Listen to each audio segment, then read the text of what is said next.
Also, microphone helps, but that's neither here nor there. But this over there, and this is SnowRunner, and I am Storm of Iron. We are back again.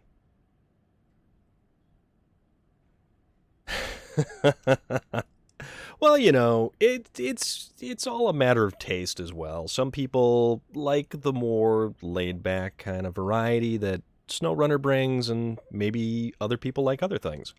And whatever works, right? But yeah, we've got some cool new stuff today. All right, couple of cool new things. If you are on a computer and you kind of scroll down from the Twitch app and you look down below the window there, my Amazon Alexa is talking at me because I said some magic words. But if you scroll down below there and you take a look, there's a couple of extra buttons down there. And yet again, it keeps talking at me. I really don't want to talk to the Amazon Alexa right now. One of those buttons happens to be a merch button. And if you can't see the merch button at the moment, we have a handy-dandy link right there.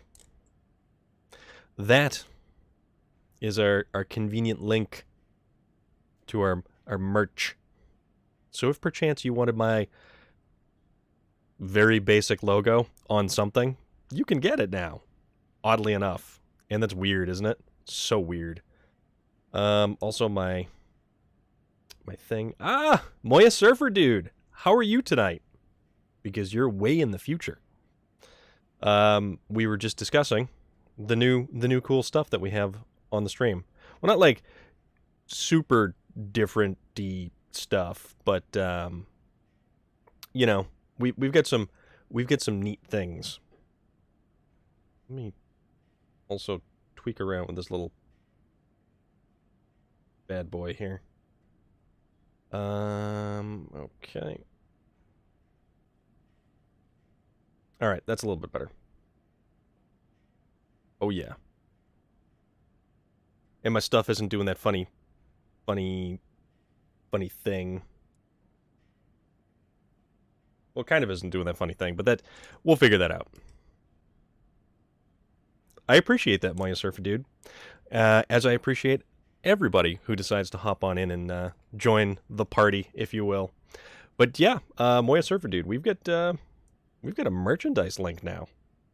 It's very basic because, I mean, I don't have any super fantastic awesome logos or anything like that, but we do have my logo on things. So little new things, I guess you could say.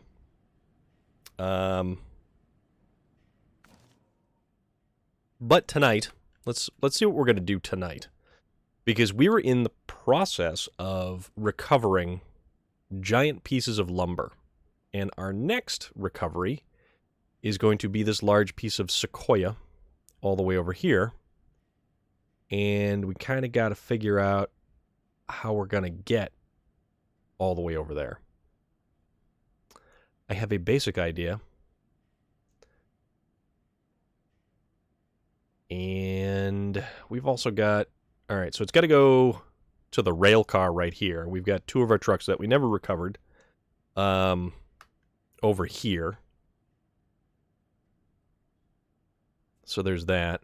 We can actually try to recover whatever this is right here because we're going to kind of be going the same direction. So let's probably take these trucks back to our garage to equip everything properly. And that shouldn't be a very long...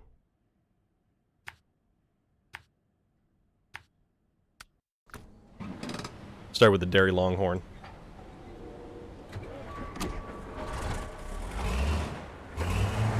I do like this truck, and I wish it was a little bit more useful, because I would probably use it all the time because it has my favorite paint scheme on it.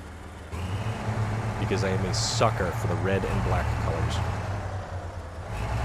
It's also my favorite flannel.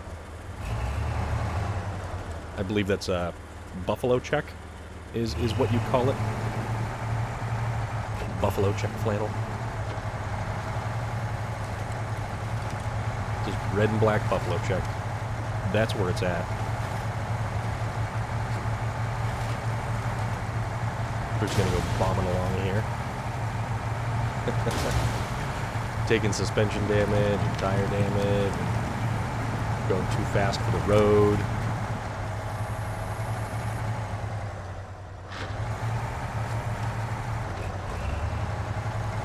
The other thing we did with this truck is we put the high-range transmission in it, which actually eliminates the low-range gears except for the single low-range. So we just have like regular low. But oddly enough, the high-range transmission gives us 8 forward gears. And if we just keep tapping what's like effectively the clutch pedal and not hitting things like that.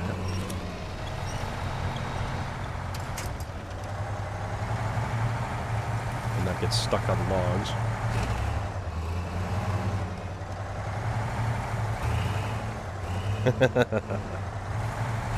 Are you an old school or a new school kind of Metallica fan?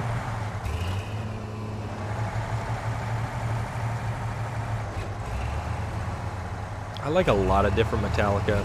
The newer stuff, not the biggest fan of. The older stuff, it's a large variety to pick from.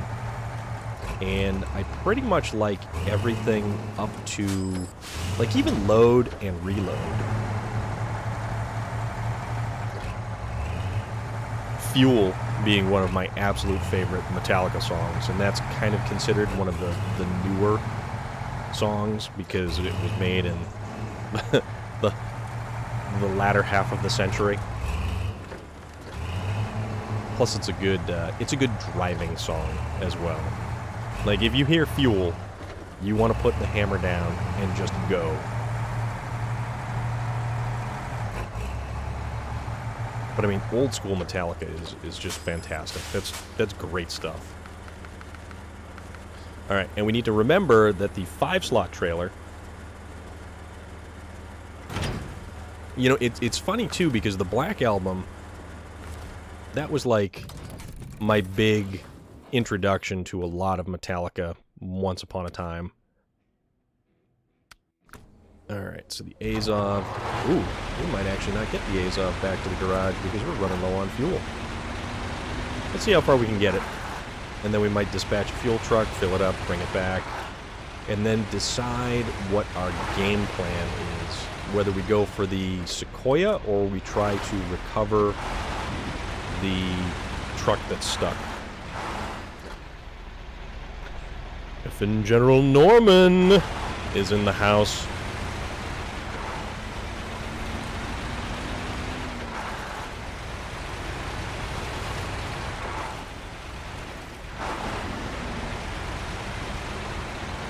Ah, that's too bad.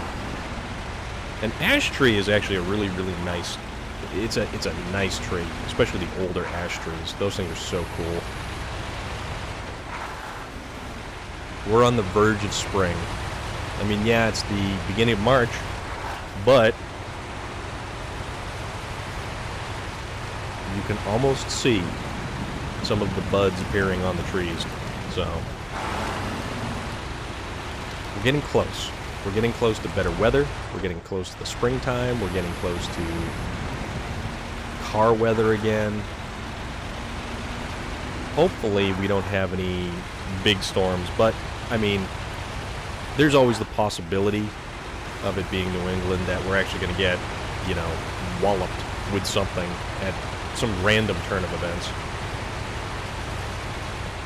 Yeah, well, that's the funny thing though, Relic, is that the Black Album was their first really commercially successful piece of music. Hence, being played all the time. And it's just like, the Black Album is probably just a... I think it was that high school? When was the Black Album? Hold on. Hold, please.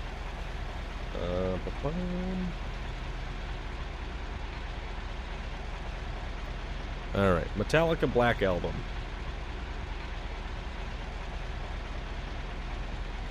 Oh no, that was way before. Okay.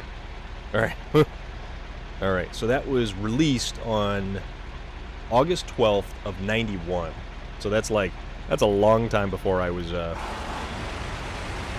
even in high school. So I feel kind of okay about that. So I'm not completely dating myself there.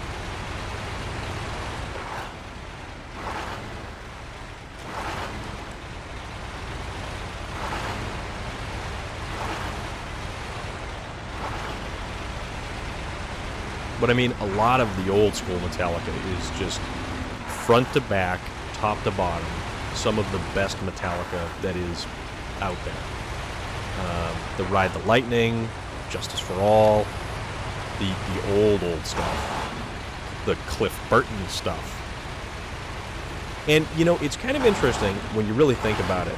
What direction would the band have taken had that awful, unfortunate, fateful night ever taken place? Also, I just realized I could have just recovered this truck, not driven it all the way back here. So, we have... There's a fuel carrier trailer? Oh, there's a fuel trailer all the way over there. Sideboard trailer was over there. I didn't exactly need that. So, let's kind of check and see how are we going to do this. So let's test the waters with how we're going to go over here, and let's try to get this truck and trailer and get this stuff back to... Wrong turn. Okay, so this stuff has to go there. And we actually gain access to this location if we get both of those out of there. I have no idea what kind of truck and trailer that is there. If we take a truck that we can haul the trailer with, then we can winch the truck. And let's see if we can't get it kind of around through there. So let's figure out which truck we're going to use. General Norman, how are you doing this evening, sir?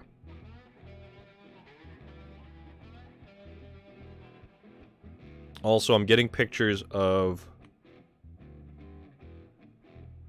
Mexican food. And I always appreciate a good food picture. I have this thing where me and my cousin will send each other pictures of food. And we may not exchange any words or much in the way of conversation. But we will send each other pictures of what we got at Domino's, what we had for takeout, what we had for breakfast, and it'll just go back and forth. And this is my cousin that I've gone camping with. We went to a couple of different campsites. We went up to New Hampshire to the White Mountains to go camping. He's got a little pop-up trailer. My cousin's pretty awesome. My cousin is really awesome, and he's a fun dude. And it's just unfortunate that with everything going on the way that it is, can't really go anyplace, can't really do too much. Also, Moya Surfer Dude, I am thinking that there may be some Mexican feud. Yeah, Mexican feud. This isn't the Alamo. Mexican food. Yeah, dude, those cheese sticks, that picture of those cheese sticks, unbelievable. Unbelievable. I'm a fan. I need to figure out which truck we're using here. I want to know. How about we use something solid, something capable, like the Voron Grad. Let's use this guy, because this guy's pretty potent. And I do like this truck. This is a really good truck to use.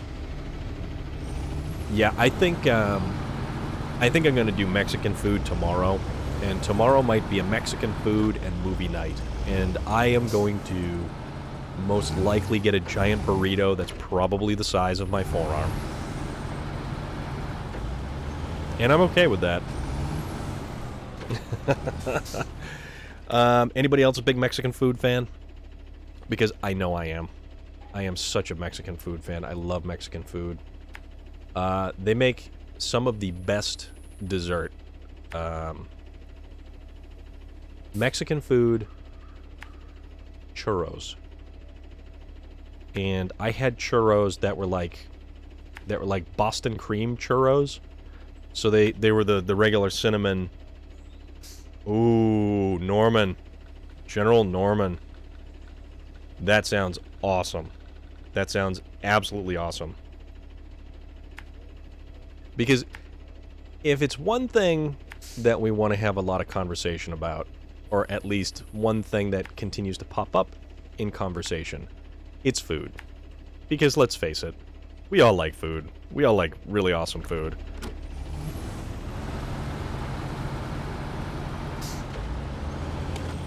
Oh yeah, let's turn our headlights on. Let's see. Let's go see what we're dealing with. See how far we can make it. And if we have to bring stuff back in 2 different runs, we'll do that. Because that's fine. Oh, wait a minute. We need to start tracking this one. That would also help.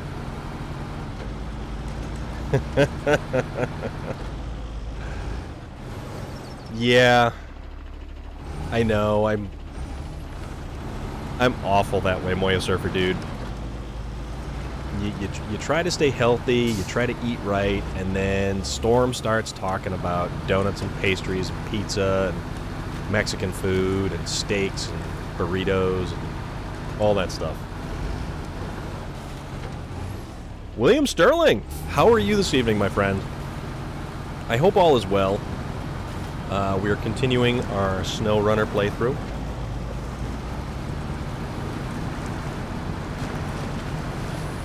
You know, the worst thing about everything that's happened with the past year, all of the great restaurants that have taken a big hit, and I certainly am one to promote takeout. And if you can get takeout from a place that you used to like going to when it was indoor dining at regular, regular eating and whatnot, absolutely get takeout. Support your local restaurants. I mean, the big chain places, too. God, do I love a steak from Texas Roadhouse. Love it.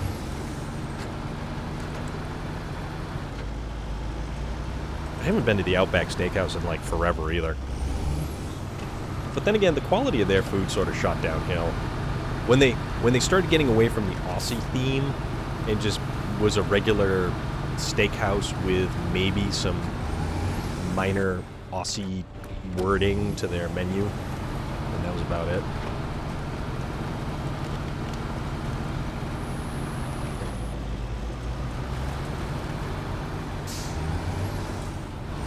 All right, let's see if we can't figure out how we're going to navigate and negotiate with a truck and a trailer, and if that truck has the trailer attached to it, or if we have to haul it separately. Also, yeah, this may be our route over here to recover the giant sequoia log. Oh, they did relic? They were really picking up?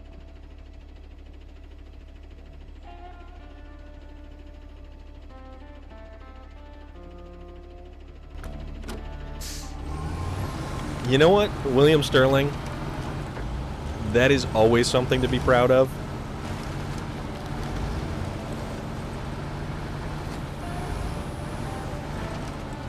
Alright, let's see what we have to work with over here.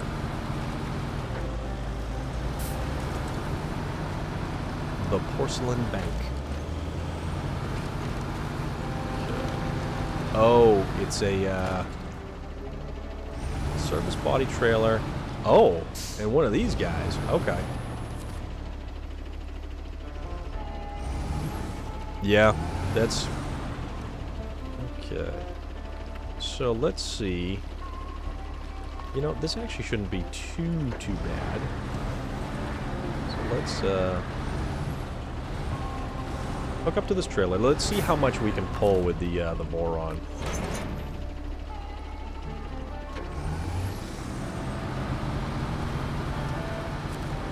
Let's get this meat wagon turned around here. There is a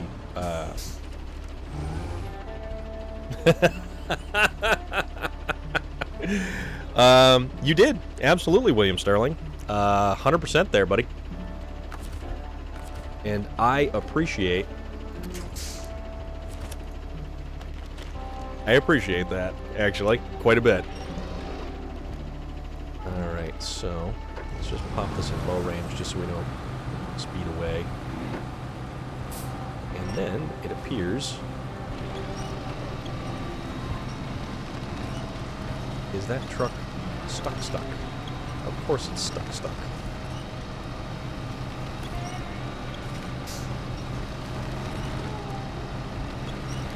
Come on.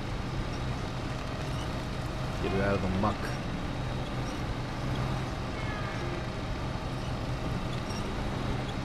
Oh, no. Well then.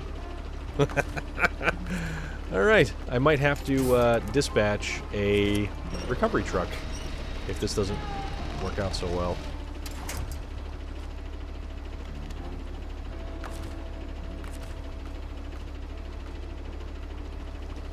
Alright, so that kind of worked. Ish.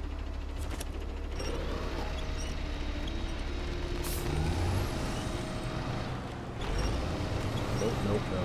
Do this. That truck is solidly mired in the mud right there. And something tells me I'm going to have to come back. And... actually, you know what? Hold on a minute. Fuel... let's back up a little bit. What are the chances that this dumb thing doesn't have any fuel in it? Refuel. No. Repair? No. Okay, we can neither repair nor refuel that thing, so... tell you what.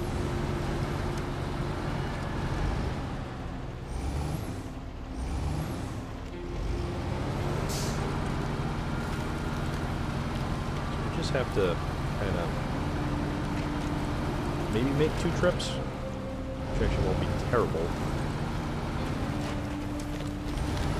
Yeah, we'll do 2 trips. We'll see if we can't. All the trailer bag pieces is a fairly close little run.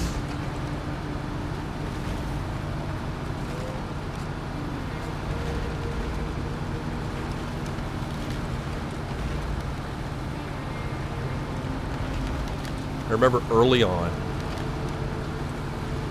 my initial playthrough of the game with a bunch of friends, one of them was transporting a service repair trailer like this one and took a wrong turn down a trail. And the whole thing just completely went sideways. And it was one of the more interesting recovery situations that we had because we didn't have enough big heavy-duty trucks to get in there with a crane, right the thing back on its tires again, and then hook a truck up to the trailer to pull it out to get it where it was supposed to go. So it got very interesting.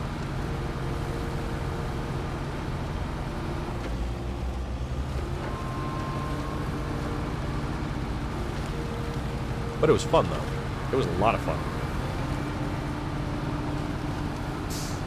When you really get down to the nitty-gritty and you figure out, what can these trucks do? What can't they do? How much of a migraine am I going to give myself while trying to complete a particular task?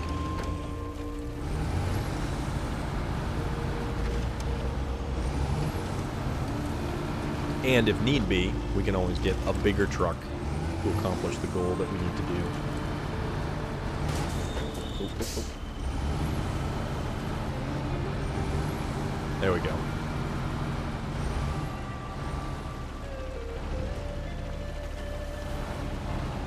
Oh wow, relic. That's pretty cool, man. That's actually very impressive.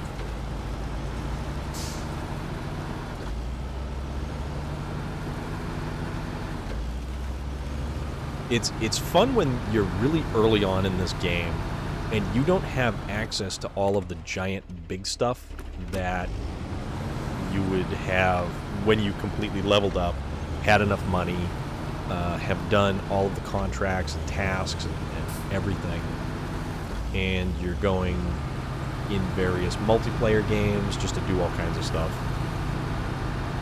It's a lot of fun.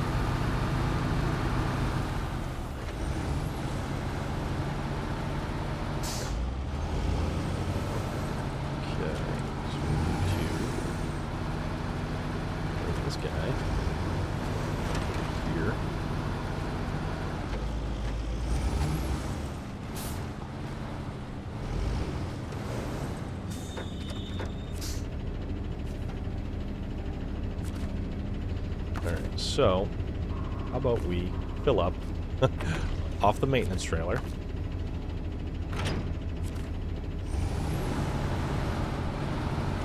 Borrow a little bit of fuel. It's the cost of doing business.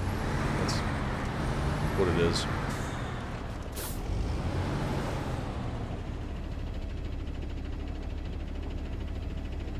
The night sky isn't as cool as it could be on this map, I think. The Lake Coved Aurora Borealis map is just, it's way better. Also, now I really want Mexican food. Gotta wait till tomorrow. Although I did have a Domino's pizza earlier today, so at least I can chalk that up to a win. Oh, it was a really good pizza, too. Pan pizza, diced tomatoes, and their chicken. And that was really good. That was actually fantastic. And I still have half of it left. So there's that. That's a snack for later. Because man, I was after half a pizza that hit the spot.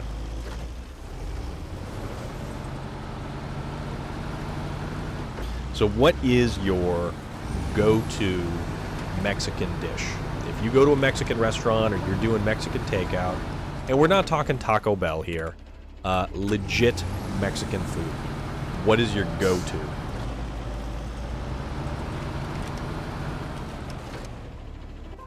Where is... Oh no, it's up a little bit further.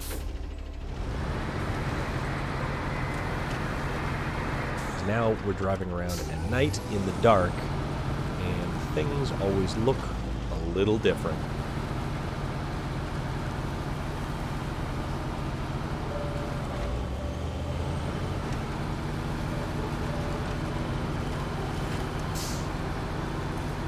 I like shredded chicken in my burritos. Sometimes I'll do a beef burrito, but shredded chicken is probably where it's at. Every once in a while, I'll do like a seafood burrito. Ooh, yeah. Yeah, Relic, you're on point, Relic. 100%, man.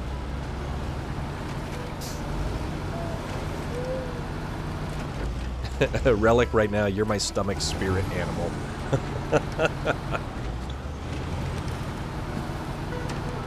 Don't mind me, I'm just burping up tomato and chicken pizza. I didn't mean to do that, like, right in the... Yeah. Yeah, General Norman, right there with you, dude. Okay. So now that we don't have the trailer to contend with, let us attach the winch directly to the truck. Oh, it's out of fuel.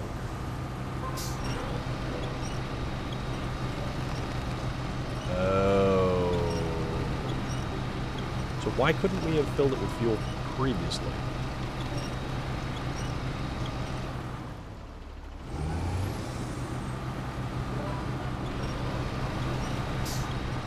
Alright, so this thing is not moving. This thing is stuck.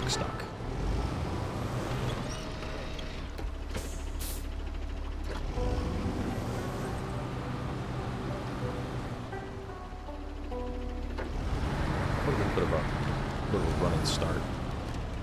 Usually we can drag stuff easier.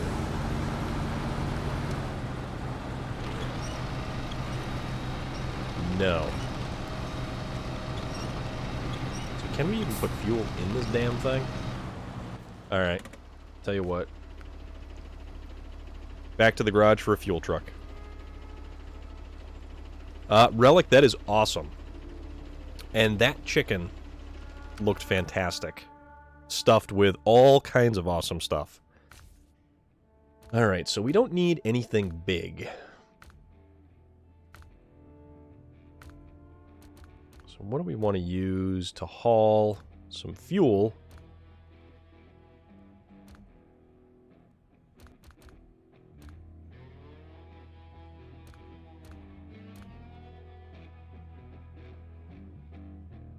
Does this have... I forget. Does this thing have repair points, or does it have...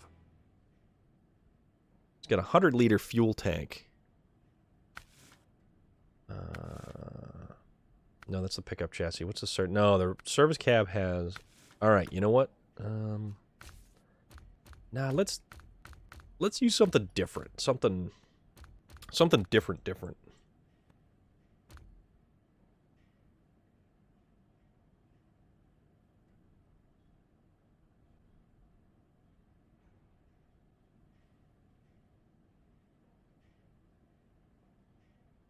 Almost married a lady that could cook real Mexican food from scratch. What on earth, sir, did you... Yeah, that... Real Mexican food from scratch, dude? Wow.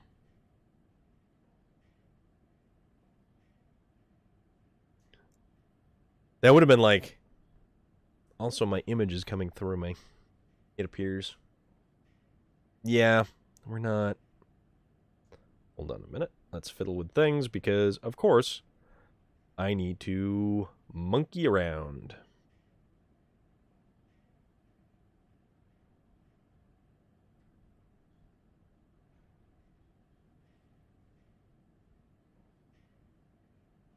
Oop.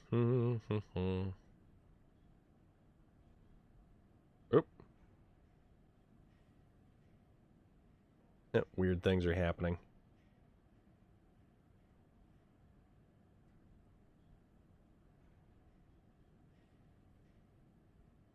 There we go. Maybe that'll help. I don't know.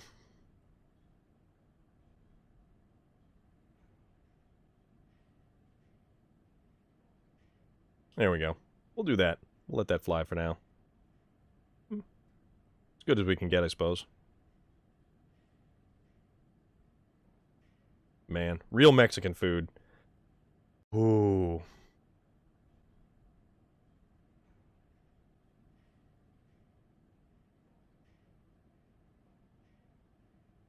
Yeah, I can't wait. I cannot wait. Cannot wait to get Mexican food tomorrow. All right, how about one of the... Ooh. Actually, wait a minute. I think it's this one. We can get a... small fuel carrier for 900 liters of fuel. Raised suspension, stock suspension... Equipped tires do not fit the selected... you know what? Whatever. We'll use this little thing. So it's got some repair points, and it has a large amount of fuel to haul around.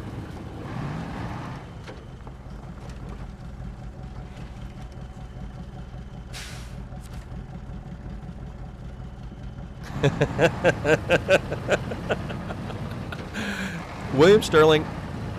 I don't know why that last sentence is so funny.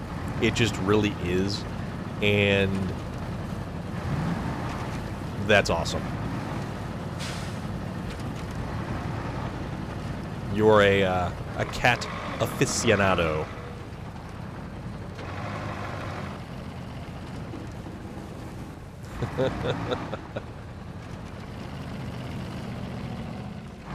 So I guess that brings to the forefront the next topic. Also, this truck steers for garbage with these tires on this pavement.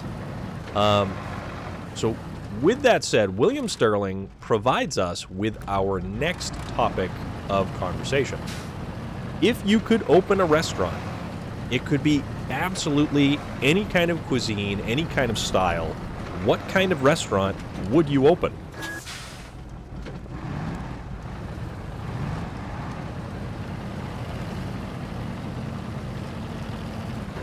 I don't even know what kind of restaurant I'd open.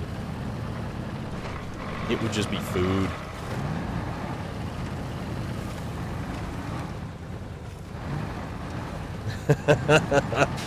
We'll all be doing Mexican food tomorrow.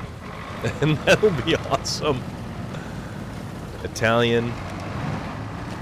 William Sterling. You've already got Mexican pegged down there.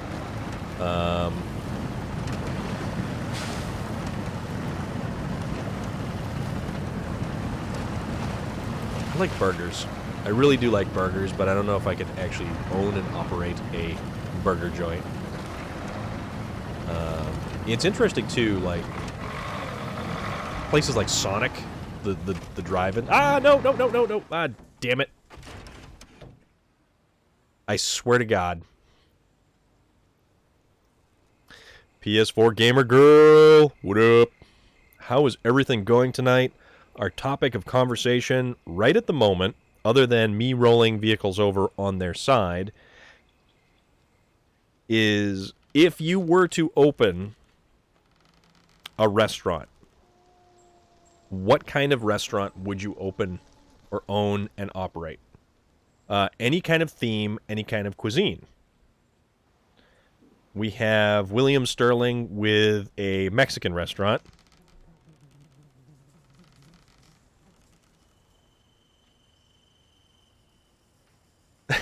William Sterling, you are having autocorrect issues, and we understand, and that is entirely fine. General Norman is opening an Italian restaurant, and it's interesting, too. That also makes me kind of think of, not the Italian restaurant part, but the restaurant part in general. There is a couple specialty hot dog places, or at least there used to be. A cafe. Quick and easy, fast turnaround. So like breakfast sandwiches, coffee, that kind of thing. Moya Surfer Dude would be Italian food. Oh, no. We wanted to go to the garage, not... You know what? Maybe this truck isn't exactly the truck that we really want to... Yeah, we'll recover this truck, and let's send out a different truck with some fuel on it. Because we're just... okay. Chassis add-ons, we've got a pickup bed with 100 liters of fuel, spare wheels, repair points. Let's send this bad boy out there, because this truck will actually make it, and hopefully I won't flip it on its side. And that thing throws out a lot of light that kind of comes back. Alright. The old International Harvester. And on that note, I actually owned three. I own 3 International Harvester vehicles. A 1971 International 1110 pickup truck. It's 2-wheel drive, regular cab, 8-foot bed, and then a 1972 model 1210, which was a 3/4 ton regular cab, and somebody had put like a dump bed on the back that never worked, but that thing was 4-wheel drive, and I swapped some 33-inch tires onto that thing. Both of them had a 304 V8 engine. The 2-wheel drive had an automatic transmission, and the 3/4 ton had a big, low-range, standard truck transmission, which was kind of cool. Breakfast pizzas.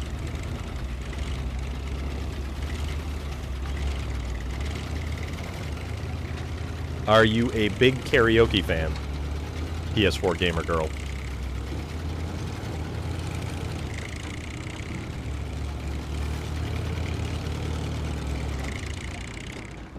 I'm trying to think if I ever actually...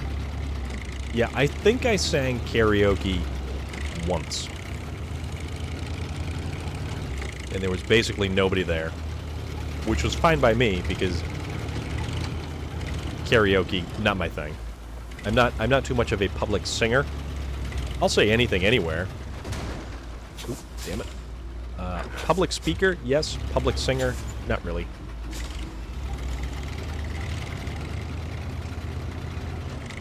Although, does Twitch count as public speaking? I mean, there's an audience, but it's digital. How public is it? Very good question.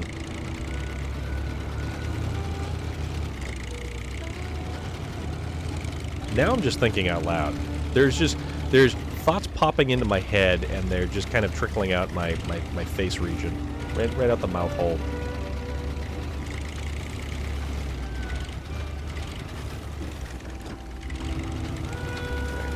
Let's not roll this truck on its side, although we haven't yet, so we're okay with that. Also, it occurs to me, I could have just taken some fuel out of the truck down here and put it into the Dairy Longhorn to hopefully fire it up and get it unstuck from the mud that it is in. Although, I don't know what kind of tires it has on it, and these trucks are kind of crappy. They don't have a lot of get up and go to them, or muscle, or anything, so... Alright.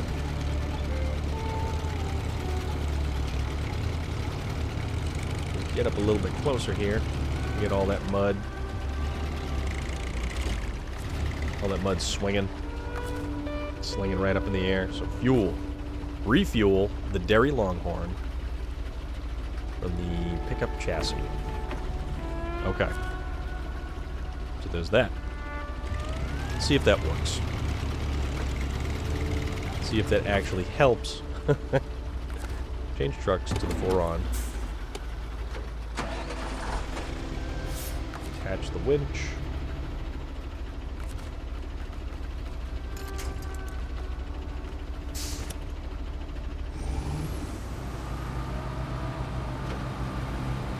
Alright. I think it fired itself up. There we go. There we go. Alright.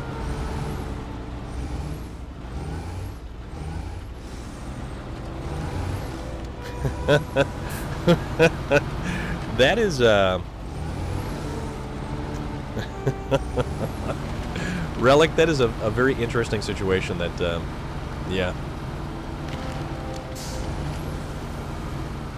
A taco pizza. You know what?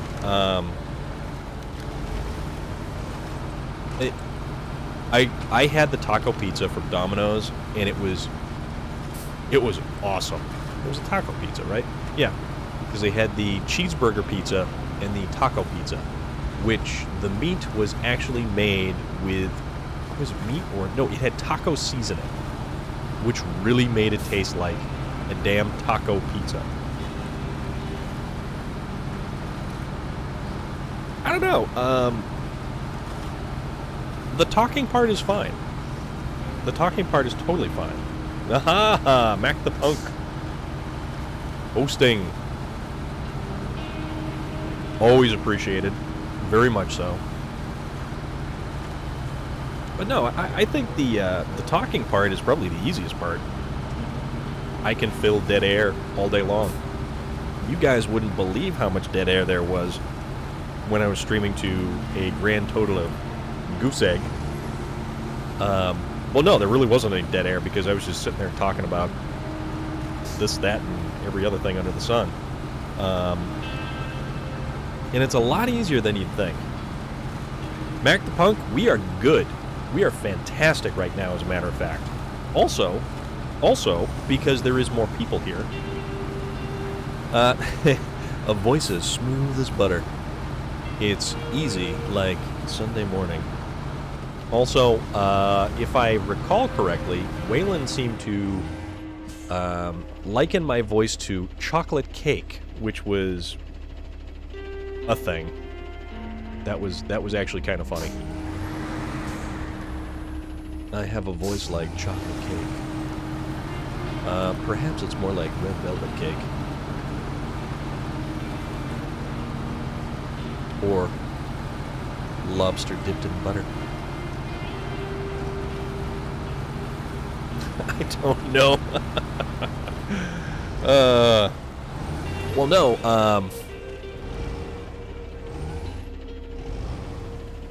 see, and I think, honestly, Moya Surfer Dude, that is awesome. And it's interesting to see, like, I've always been a very talkative kind of person, and my job sort of has to lend itself to that, because I talk to all kinds of people on the phone, in person, salesmen, repair garages, other dealerships, retail customers, all kinds of people. I deal with so many people on a daily basis. Well, when we're busy anyways. Because it's really not busy right now. Okay, so, alright, that guy's trucking along behind me. We're going to go. We're going to drag this thing back to its home that it needs to go to. But it's all about... there is a certain level of practice that comes with just conversation. And you can't practice unless you're having conversation with people. So, Moya Surfer Dude, the more you talk and engage, the more easier it gets. Or at least, you know, you get the practice under your belt. There's also that, Mac the Punk. There is definitely also that, and I will not ever discount anxiety or anything like that in general, because it's a legitimate thing. And you can be the best public speaker to an audience of 0, and then when a handful of people are involved, it all goes to hell. And it is a thing that can absolutely happen. So, alright. Come on, truck. Let's get this done. And gain access to whatever it is we're going to gain access to over here. Boom! Alright. Hurrah, these vehicles are safe. Had we lost the truck, it would have cost us a fortune. As a token of our gratitude, please accept some resources from our warehouse. Okay. We've got warehouse resources. Which, I don't know... what do we have? Cargo management. We've got service spare parts, metal rolls, 11. Okay. Service spare parts and metal rolls. That's it. Oh, no, wait, but there's more stuff over here. Let's see what else we have over here. Oops. So yeah, back when my stream had, hey, VT Outlaw, Vermont Outlaw 802, how are you this evening? Everyone is good right now. Well, see, that's the thing, Mac the Punk. I was streaming the entirety of... Okay, so that's more metal rolls. Alright, we don't need metal rolls. Alright, so we're going to go recover here. And then... what else do we have over here? Oh yeah, we have the International to recover at the Lodestar. So, I played the entirety of, or at least the majority of, Assassin's Creed Valhalla. That's how I started. That was my idea because of my enjoyment having to do with Norse mythology and you know, kind of things like that. But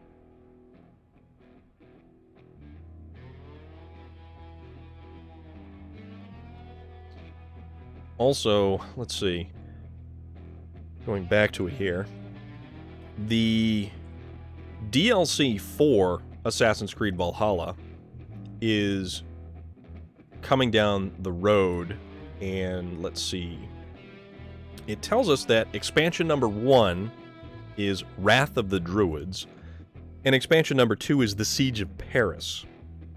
And I have no idea how big these games are, and I only saw this email earlier today. It's a fun game to play, and I love playing Assassin's Creed Valhalla. The thing about it is, though, interestingly enough, more people started watching this channel when I started playing SnowRunner. And the viewership really is completely different. So there's really no middle ground there, other than it's an open world style of game where there's trees and you can go places. Okay, so we're going to need a truck with a crane. I don't know if I want to use that Azov again, or if we want to try White Western Star.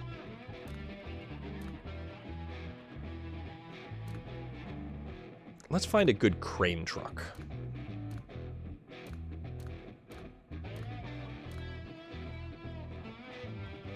How about the Paystar? Does the Paystar have the ability to put a big crane on the back? It does. It's a heavy crane. Okay. What else can we put?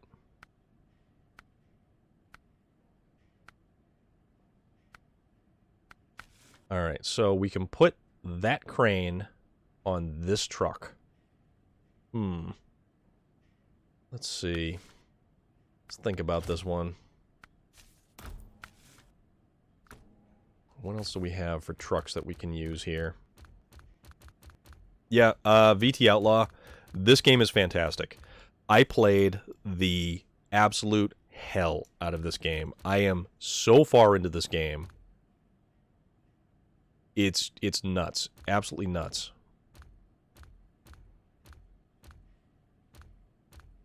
Could we put a crane on the Azov? Could. Let's see. What do we want to put a crane on to haul? Ooh. We haven't used the Dan in a while. This can also get a heavy crane. This also isn't a bad truck to use. It's got a 350-liter fuel tank. And it occurs to me we could actually put... It's actually got, I think, a better... Well, it still has that huge overhang on it, but we could haul that 5-slot trailer. You know, honestly, yeah.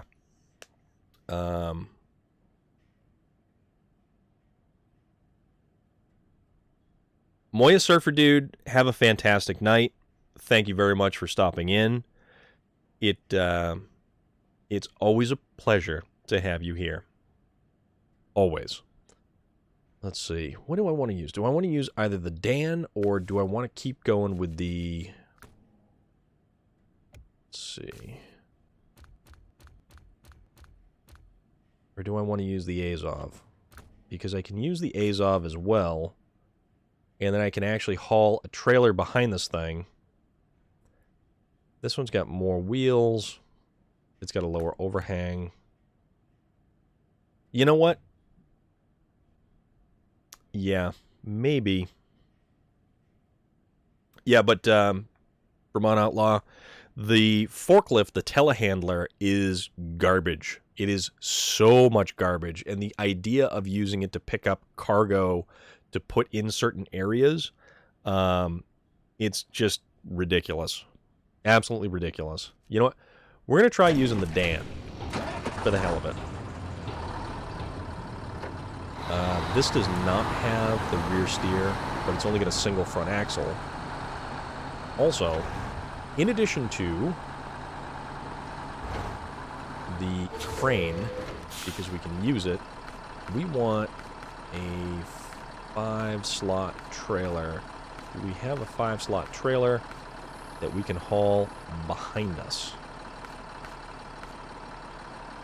No, no, no.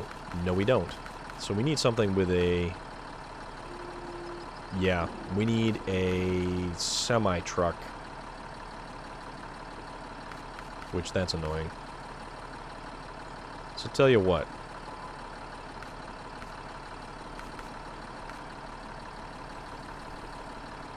Yeah, okay. So let's just go recover the log, and we'll figure out how we will fiddle with things after the fact. Also, for anybody else joining the channel, we were discussing if you opened a restaurant, what would the cuisine be that you served in your restaurant? We've got lots of Italian, we've got Mexican food, we've got a cafe. Big DW, how are you? What's good? How's everybody doing?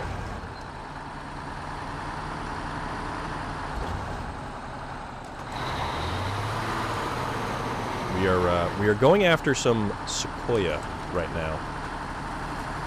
We're going to deliver a sequoia to the rail car. Unfortunately, we don't have a 5-slot cargo trailer that we can hang off the back end of the truck. So let's just go worry about getting the sequoia out of the woods for the moment. Seafood would be a fantastic restaurant. Seafood is awesome, and I love seafood, and being in New England, seafood's a thing. Usually, once a season over the summer. I will go on a whale watch out of Gloucester, which is a big seafood location. I mean, it's a right on the coast. And let's see, how do we want to do this? Tell you what, we'll go here. Yeah, Gloucester is all about seafood because it is right on the coast. And it is a great place to go for a whale watch. And I typically go on a whale watch once a summer. Let's see if we can't do that. Let's see if this actually is able to be a route that we can traverse, or will we have to send out another truck with a trailer to haul our stuck selves out? A Hawaiian grill. Would there be lots of pineapple, William Sterling? Because I love pineapple. I don't know if that's Hawaiian food. I only say that because Hawaiian pizza has pineapple, and it has nothing to do with being from Hawaii. Also, guys, for anyone just joining the channel, we've got a couple of new things down below us. One of which being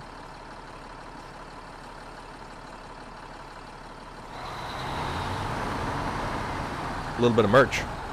So if you ever wanted a Storm of Iron coffee mug, you can buy yourselves a Storm of Iron coffee mug.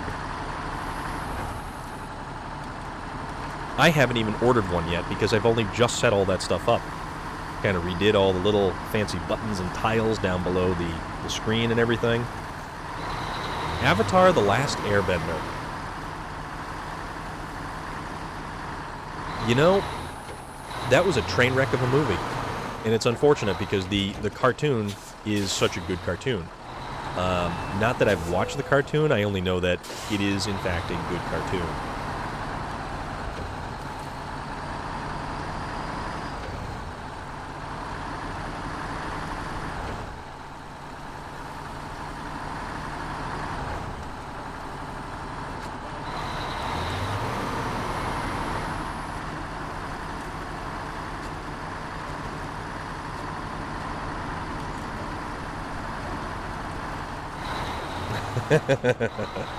The movie was garbage. But, you know, it was unfortunately M. Night Shyamalan who... you know, it's too bad. It's too bad. M. Night Shyamalan was good, and then I think he let a lot of it go to his head, that he was just, you know, the second coming of Christ in terms of, you know, great directors and producers. And my goal in SnowRunner right now is to just kind of... This is sort of an interim game. We wrapped up the playthrough I was doing for Assassin's Creed Valhalla, and we're kind of waiting on DLC to be released, which is supposedly coming soon. Right now, I am in the process of transporting logs in Wisconsin to the rail yard. And this is the newest DLC for this game. And it's fun. I really, truly enjoy this game just because of the stuff that we can travel through, the variety of trucks, the different upgrades we can add. Oh, no. Big DW, totally cool. Totally cool. I love this game. This game is a fantastic game, and it's got such a mellow attitude where, yeah, sure, Assassin's Creed Valhalla, I was running around England in 870 AD. I was chopping dudes' heads off and stuff, and having a good time doing it. But now, oh yeah, we change the subject like people change television channels. Kind of, but it's sort of really kind of stuck, and everybody's really been enjoying the vibe of SnowRunner, so I'm gonna roll with it, man. We've got a lot to do. If we look at our contracts list, we have a ton of stuff to do for all of Wisconsin. As far as tasks go, we need to still continue discovering tasks. Also, it occurs to me, I should probably get a truck with a trailer down here. And I should also find out what this particular task is. Let's go over here. But I love this game, and I would play this game for hours on end. And this is the big game that I ended up playing when I got laid off.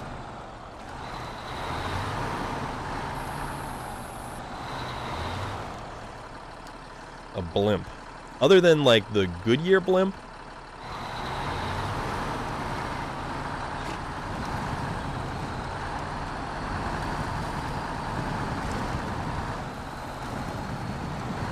I've seen plenty of hot air balloons before. Well, that's the thing, though, Big DW. It is a game that you can go through the most arduous of challenges, and it is a game of inches, and you can be so close to accomplishing a goal or a task only to have the truck flip, the cargo break loose from the trailer. Let's see. Strangest things. Hey kid, I see you're not from around here. It's good. My name is Carter. Something fishy is going on in this forest. I have seen a weird glow in the depth of the woods many a time. I think they're doing some prohibited experiments there. I've written down the coordinates of those places. You have to check them out. Okay. Carter? Strangest things. So, suspicious activity point. Suspicious activity point. Suspicious activity point. Alright, that's all fairly easy stuff to get to, so we'll deal with that later, I suppose. Yeah, SnowRunner is such a chill game. It's such a great game that you can simply just sit back and you can enjoy it. You don't have to worry about anything. Well, I mean, you do in the context of, hey, look, that truck's going to flip over and I'm totally going to lose all the coiled steel. But we're not worried about that right now because we are recovering 3 giant sequoia logs and bringing them to the rail cars. Also, guys, if you hit that follow button, you'll get notified every time I go live. So when I hop back on and do some SnowRunner, you'll know when I'm doing some SnowRunner because it's a great game.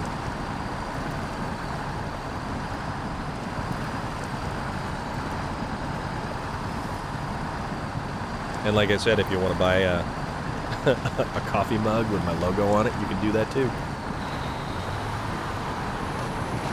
Yeah, that's what we're all about here, Relic. We're just, you know, we want to have fun. We want to have a good time. We don't want to be pretentious or, you know, jackassy or anything like that. So we're going to have a great time hanging out. We're going to talk about a lot of different things. We're going to change the subject around quite a bit. And, speaking of which,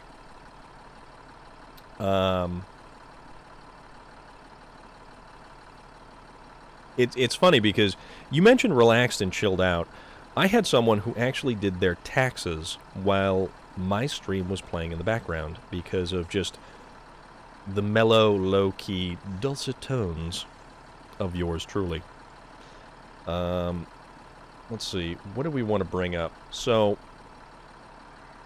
VT Outlaw is watching one of his favorite cartoons. And I ask, because this is our subject change yet again, who still watches cartoons? What is your favorite cartoon if you do still watch cartoons? Because that is something important. And that is also another subject I will get back around to when we kind of look into cartoons and such. I think the last cartoon I did end up watching was Castlevania on Netflix. And let me tell you, that was wild. That was a great, great damn cartoon.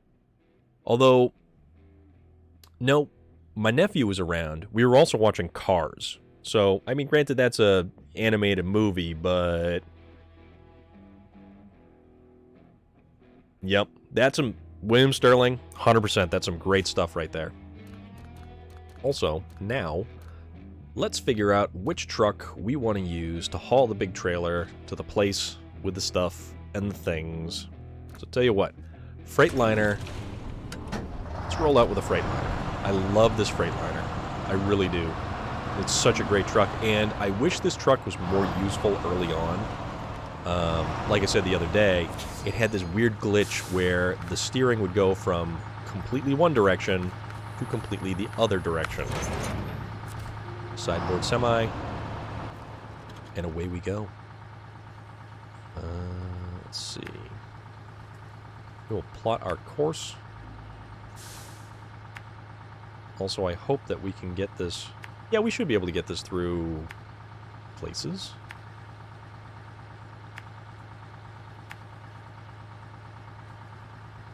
Yeah, but this channel, though, it's all about just having a good time. Being relaxed. Chilled out. And playing video games. And we will continue to play the video games that we want to play. And having the conversation that we want to have. Oh, really? No, Relic. Castlevania was not a very kid-friendly cartoon. Not even remotely close. Although VT Outlaw, it's kind of neat that there is a bunch of trucks that do have, like, sleeper cabs to them. Oh, wait a minute. Hold on. I gotta double-check something. Because we have a problem with this truck where it's got that tool... Yeah, see, it gets hung up a little bit, and then it kind of does this thing. But you know what? We'll roll with it for now. Let's see if this will work for the time being. And if it doesn't work, we'll just find something else. Because we have the time. We have the time. We have the trucks. I would say that we have the technology, but we wouldn't be driving to the middle of the woods to recover a giant log had we the technology. We'd just, like, airlift it out or something.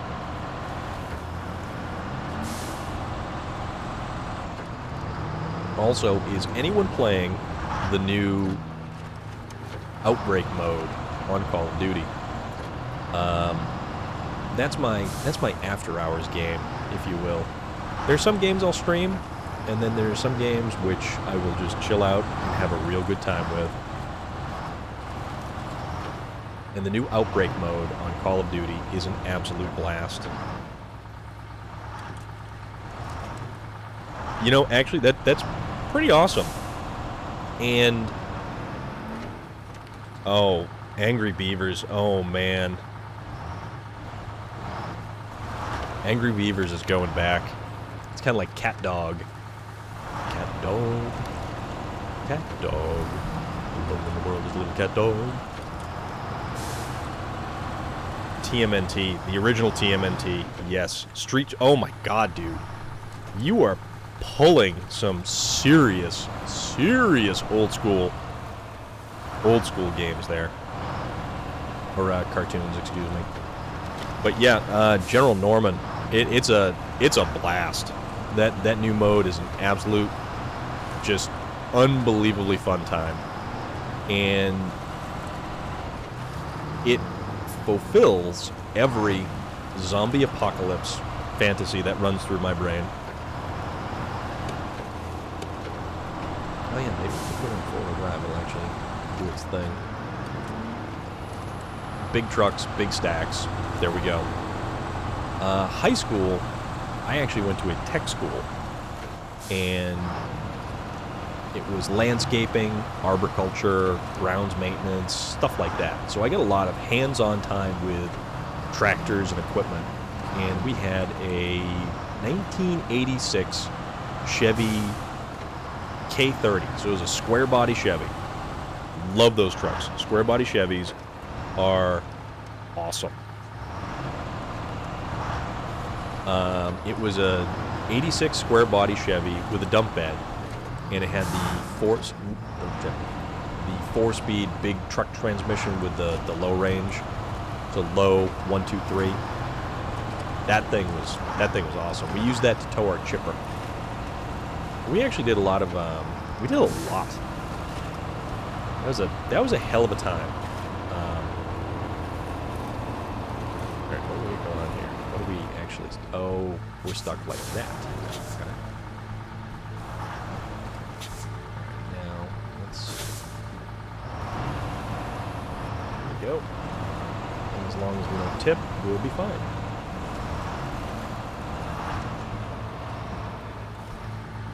'85 GMC. That's a great truck.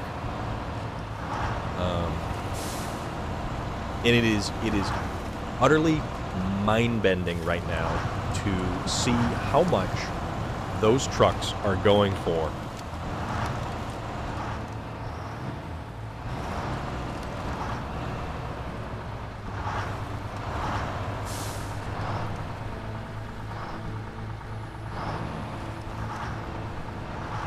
Yeah, William Sterling is using a text or speech to text because he's got some nerve issues with the hands at the moment. So his replies sometimes are a little bit funny because of the software that he's using. And I certainly hope that everything is beginning to get better with that, William Sterling, because that sucks, man. And you've got my sympathies. Oh, absolutely. Yeah. VT Outlaw. I watched the... So, it's funny, too. The chipper shredder that we had, it was the old drum-style chipper. So, it essentially just feeds the log in, and the drum just shreds whatever it pulls into it. There's no safety, there's no anything. So if you had anything go in there that you didn't want to go in there, it's gone. It's going to get sucked right in there and shrapnelized. And I watched my shop class teacher load or pick up a big piece of brush and throw it on the chute on the end to push in there. And a piece of the brush had actually hooked his glove. And he had these giant gloves for, like winter utility gloves for, like felling trees in the wintertime, running chainsaws and stuff like that. And it sucked his glove right off. And he stopped, backed up from the chipper, looked at me, I looked at him, and he had just this look of horror on his face. Because if it had hooked anything else, it would just yank it right through. And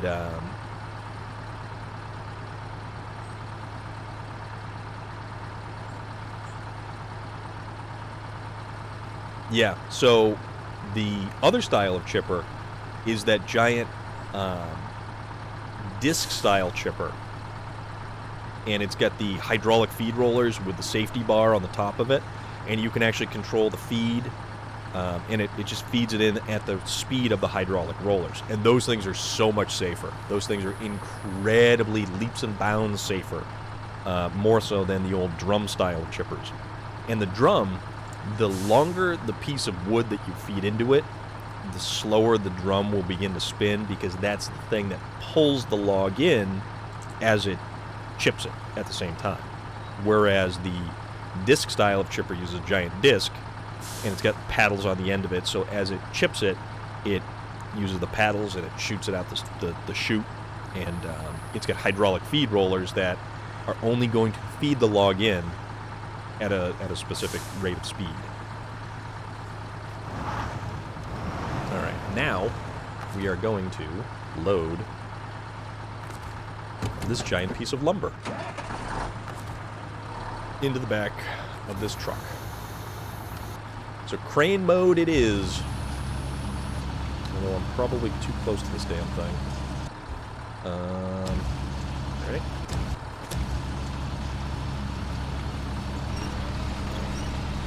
Let's see if we can't get this thing in there. Ooh.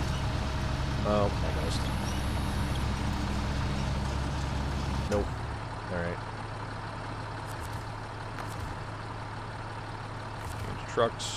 Oh yeah, we have to release. And we have to get a little bit closer.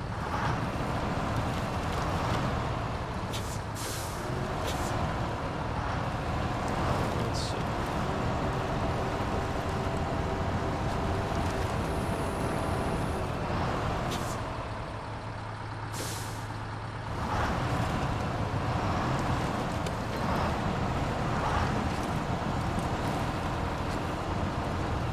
I like this truck because it's built like a mountain goat.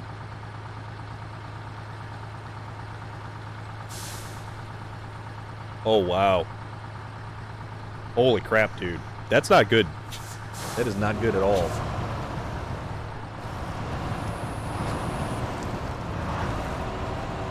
Alright. So this actually, the cool thing is, you can actually back up like an actual trailer here, which is super nice.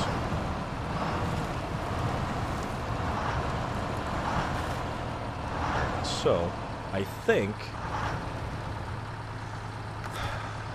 this will let me load it into the back of the truck. So, crane mode.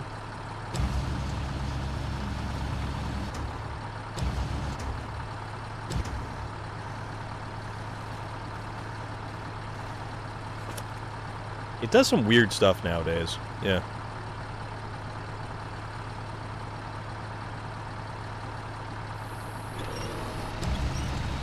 Okay. So, lift it up. Not on the trailer. Then, alright. Let's rotate this bad boy around. And hopefully we can get it in the trailer. And then transport the truck. Oh, but then we have to get the... Yeah. We have to get the crane truck back as well. That's alright. We'll get it back.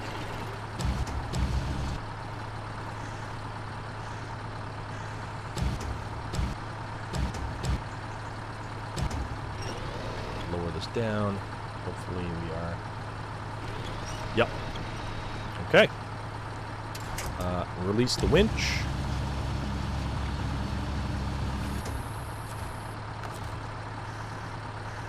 Restore the crane. And we're off and running.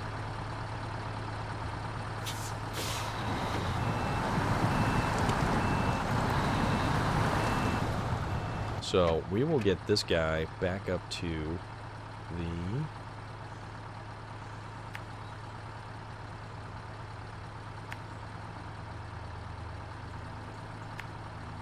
rail yard. This way. Okay, we'll do that. We'll go that way.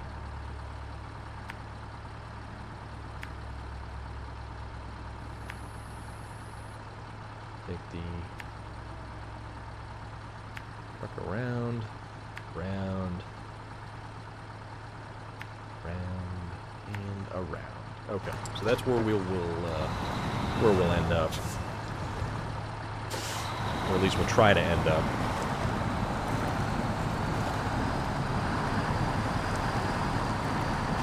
This truck's not too bad in the mud. Although it's another Russian truck, and most of the Russian trucks, if not No, most of the Russian trucks will get access to mud tires.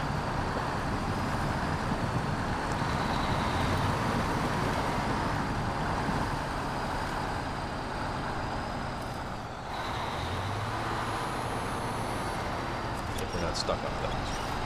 Like trees that fold over in front of us and then hang us up.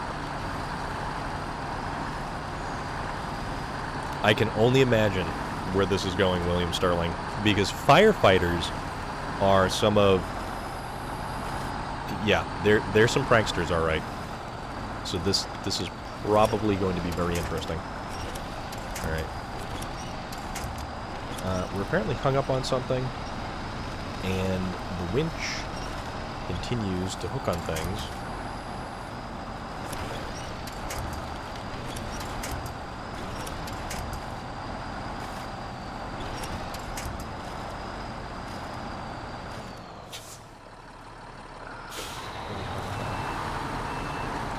Something.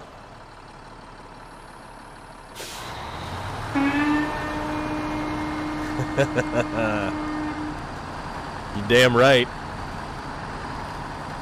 There we go. Making progress now. I need to update the sound effects for this game. Add some like more truck-related sound effects, because a lot of them for the sound alerts are still my Assassin's Creed Valhalla sound alerts. And eventually we will be playing what the hell is it? Hellblade. Hellblade Senua's Sacrifice, which will eventually be the next game that we decide to stream, and it'll be a game that I play from start to finish with no real hints or tips or guides or anything like that. Although it's supposed to be a very interesting game, and I don't know a ton about it, so we'll see where that goes.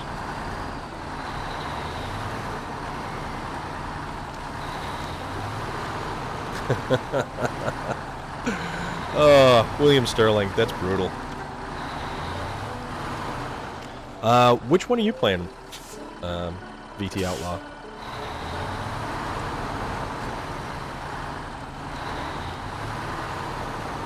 We're almost out of here with this truck, so that's a good thing. You know, it's nice with the Dan because it's got a high... Even though it has a longer overhang out front, the chin doesn't seem to bottom out nearly as much as the Azov, which I also run as a crane truck. And this one's got a lot of body flex to it.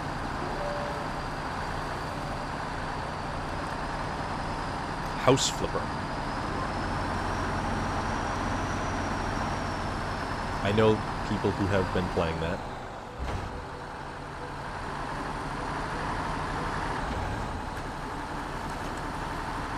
I'm more just the console gamer type. This is my jam.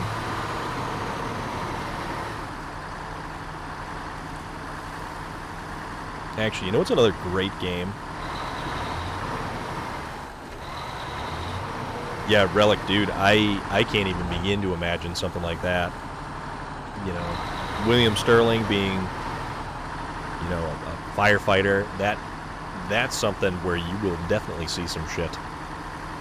An oil field, I can only imagine how crazy some of that stuff is.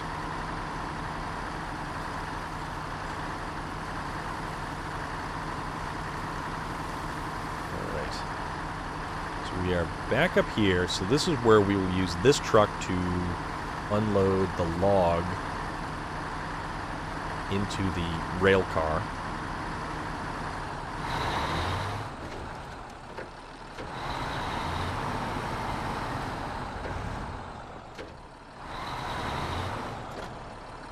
Okay. So that's the first log that we transported. Now, let's swap to the other truck, the Freightliner. I like the Freightliner. The Freightliner is such an awesome truck. Although now we got to figure out which direction are we facing. We're we're kind of facing how we need to go.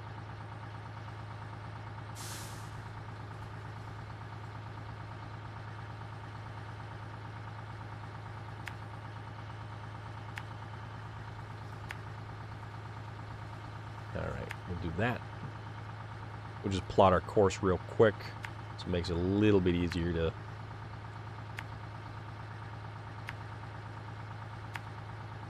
navigate.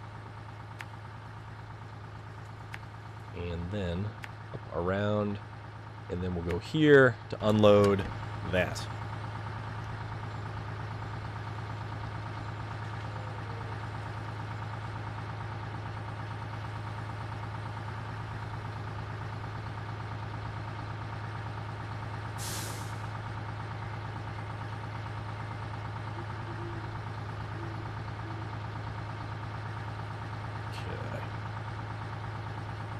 Man, it is amazing how many damn messages you get when you're not paying attention to your phone. But we've got better things to do right now, like SnowRunner.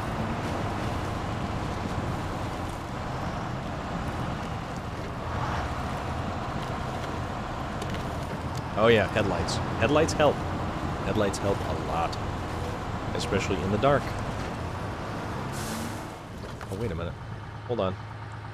We need to do the important thing. Pack the cargo. So now it is securely strapped down.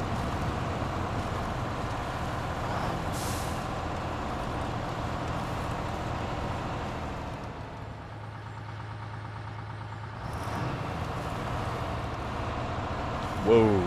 Yeah. Okay. That is definitely something.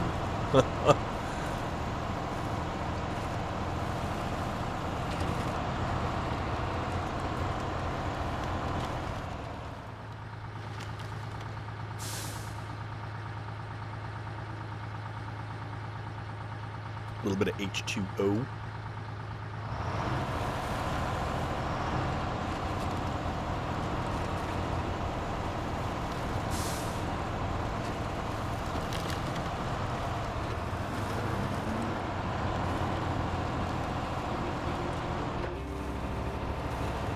Keep going, come on.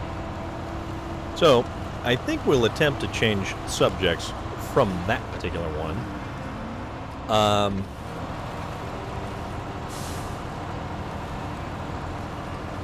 And we're going to go with the theme of house flipper and houses in general.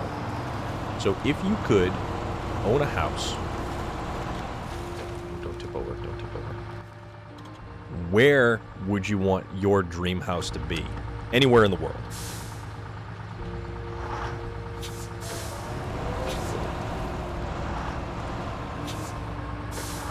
Well, we haven't descended into murder and mayhem just yet.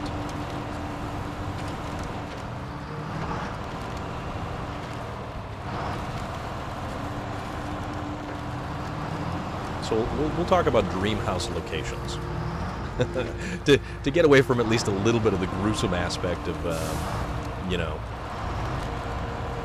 catastrophe and calamity.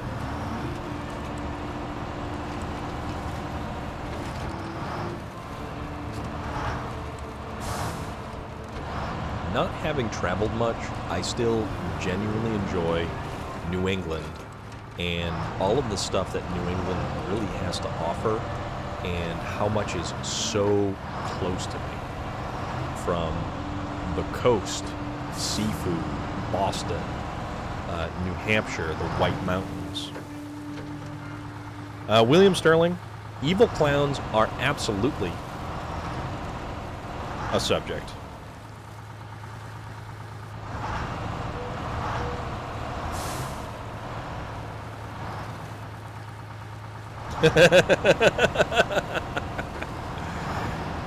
It is if we leave it on a cliffhanger there, Big DW.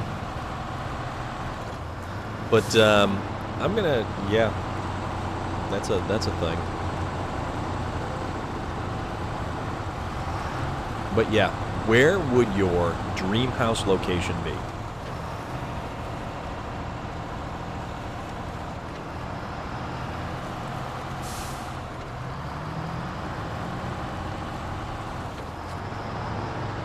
And if that's not a subtle way to say, yeah, let's move away from the slightly gruesome. Which, I mean, I have no problem talking about gruesome, but we're just here to chill. We're here to just kind of hang out and have fun.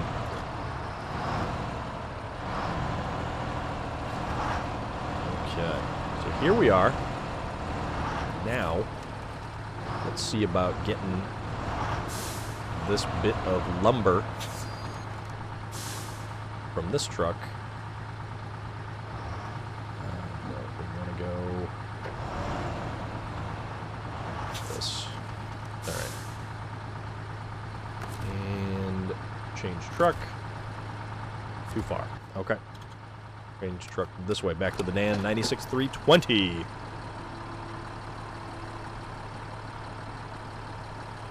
Yeah, that's probably the best way to go about doing it there, Relic, and I appreciate that.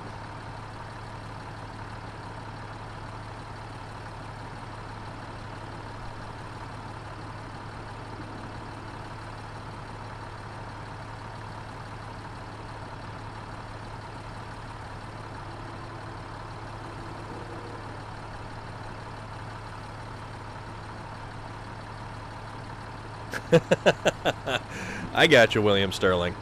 No, that makes sense right there. That absolutely makes sense. But where would some place like that be?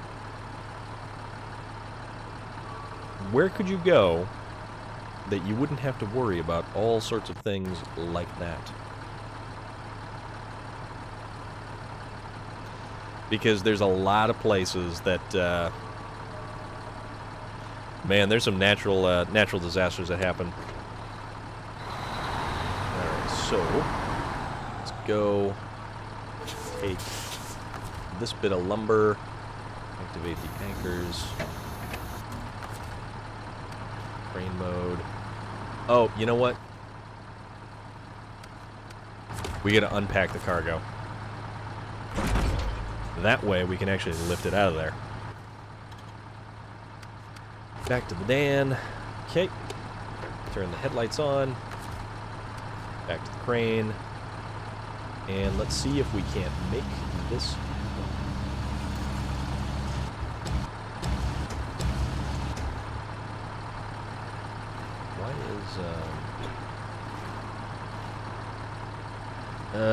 Why is it doing this again?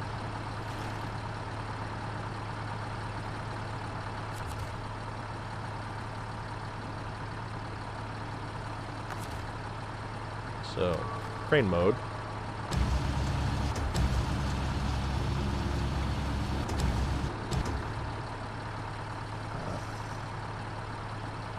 Thank you very much for the follow, Big DW.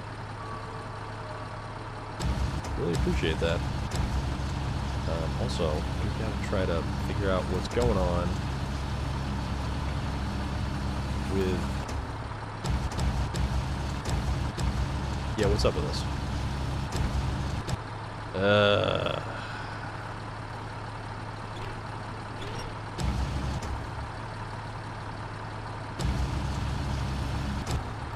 I hate it when it does this.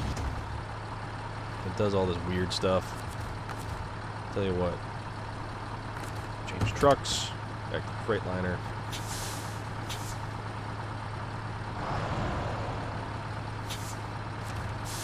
Alright, let's do that. Pack cargo.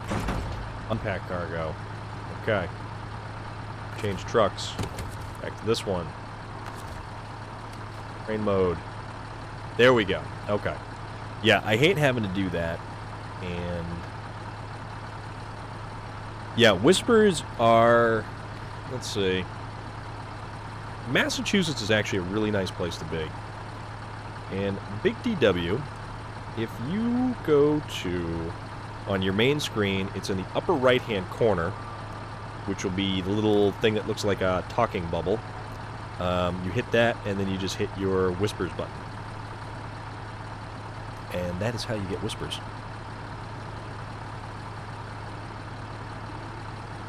Humans is the biggest natural disaster there is. Massachusetts, you really only have to worry about the snow, but it's not that bad. It's not, like, nightmarishly terrible or anything.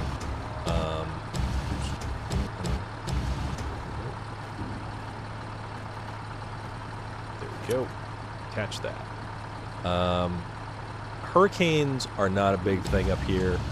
We don't have floods. We don't have... I'm trying to think of what else we don't have. We don't have earthquakes, although we have had some weird little tiny earthquakes here and there.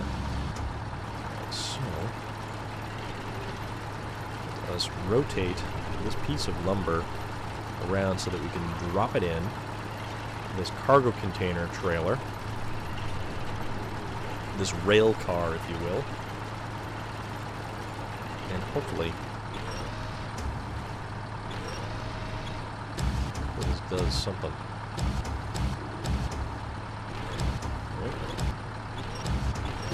There we go.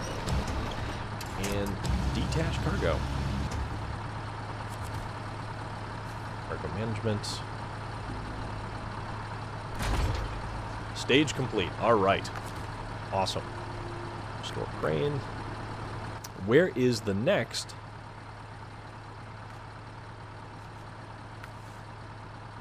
We're still doing Fallen Titans. Oh.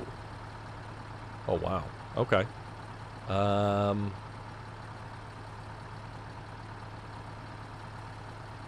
Down past the sawmill.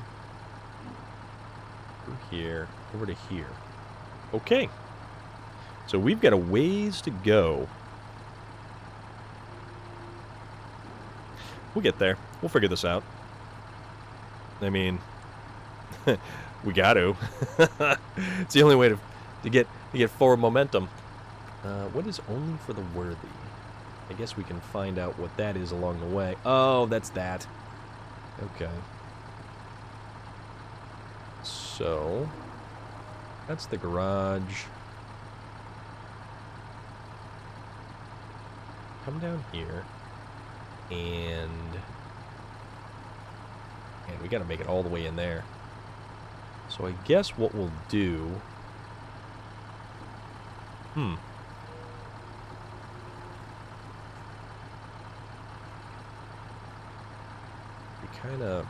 kind of take this route right here. This doesn't look too bad. Through here, around...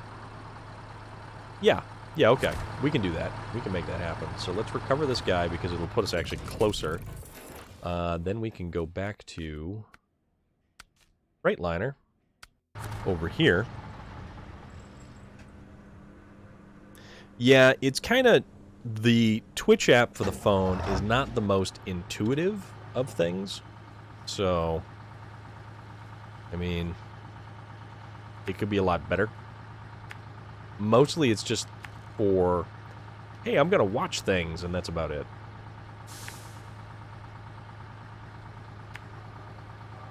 Alright, so we'll do that, and then we'll figure out what we're going to use for vehicles. And headlights. We want headlights. We like headlights.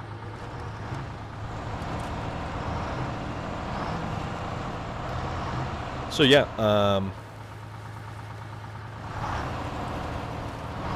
we're typically streaming after I get out of work. I'm a Eastern Standard Time Zone type fellow, being up in New England, the Northeast. So usually I'll jump on throughout the work week, or well, after work. So Monday through Friday. Yeah, we got our four-wheel drive on. We're good. A couple days, you know, usually like 3 days during the week. And then Saturday and Sunday, we just kind of kick back and we relax and we do all kinds of other stuff.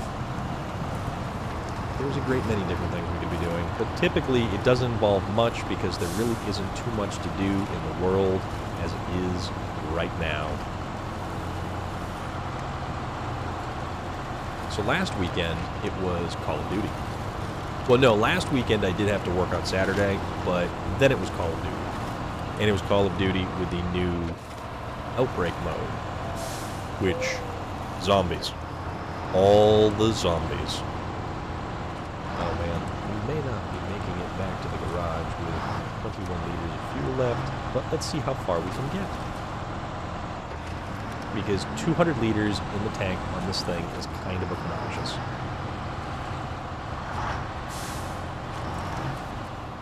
Oh, don't hit that. And then don't jackknife the trailer either. At least get it.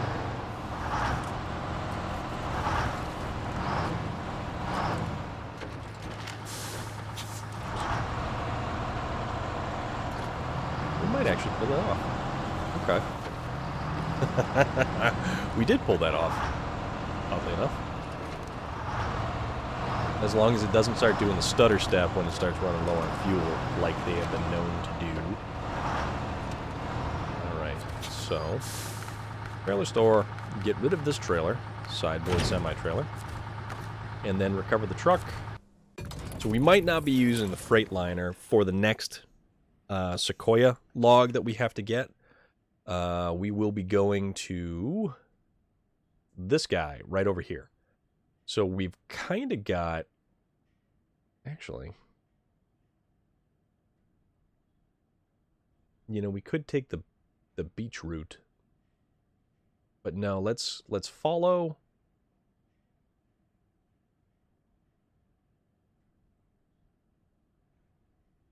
Out here, through there, across there, down through, loop through that, and then kind of take it from that angle, I guess? But do we want to drive another truck with a trailer down there, or do we want to try to haul it out with just the crane? Because unfortunately, we can't do a crane truck and a 5-slot semi-trailer because we just don't have the setup for it. Let's see.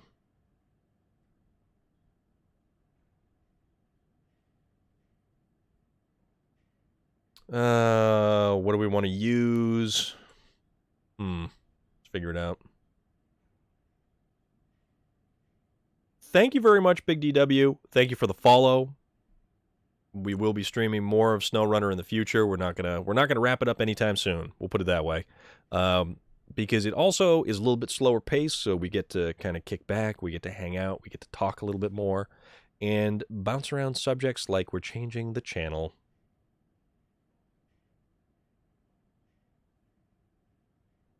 Okay.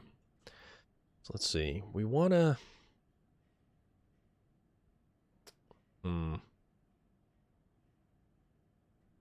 Let's plot our route first. If we're coming from here...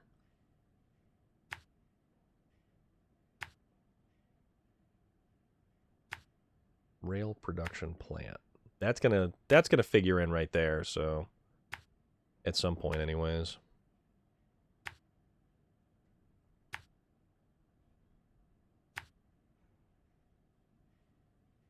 Then we hit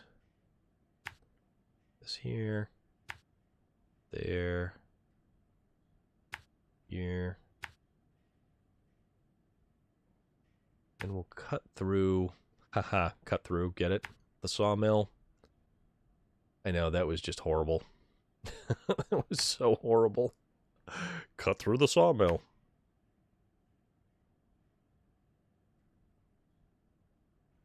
I think I remember heading out this way, getting the... Yeah, the watchtower's right there. That's why. Then we will cross here, and we'll make it all the way over to here. So that's going to be our route, and let's figure out what truck we're going to take on this particular little journey of ours. We've got these two, the Azov and the Dan. Those are good crane trucks. But also, let's, we can do this Paystar. It's got 280-liter fuel tank. We could put a crane on the back of the Voron Grad. Could put a crane on this thing, the Azov 5319. The Western Star gets no body add-ons. That can only do a saddle high, saddle high, saddle high. Nope. That does not get a crane. That could get a crane, though. That's two-wheel drive with a 200-liter fuel tank. That does not get a crane. That's tippy. You know what? How about we decide on this guy? Let's change up the tires on this. Use the white Western Star. Something a little bit old school. You know, your classic old school truck. The UOD, I think the UODs, the UOD 2s I think are slightly better than the UOD 3s. So we'll use those.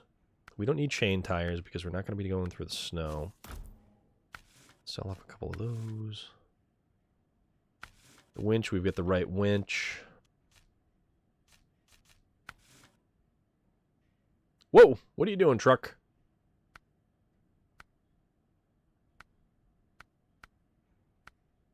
Alright, that's the one with all the lights on the front, so...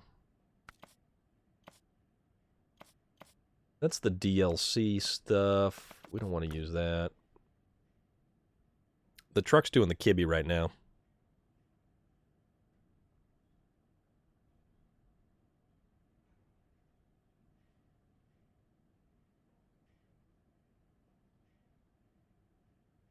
You know, William Sterling, you say that there are a lot of government auction sites that have military decommissioned vehicles that can be used exactly for that purpose.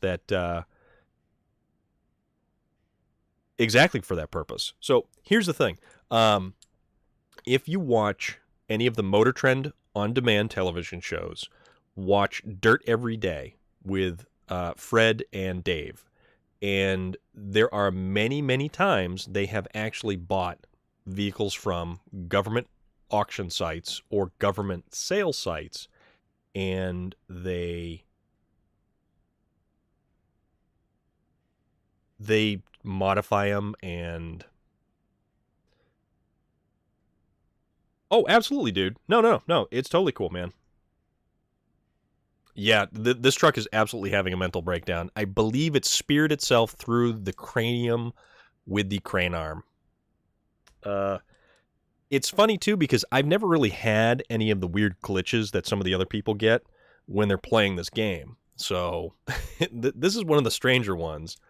Oh, dude, a 6x6. Okay, so here's what we're going to do. We're going to take a moment here. Actually, while that's up there, we're going to... We're going to do a thing, okay? And I changed up the background a little bit. Because now, this is Storm Chat.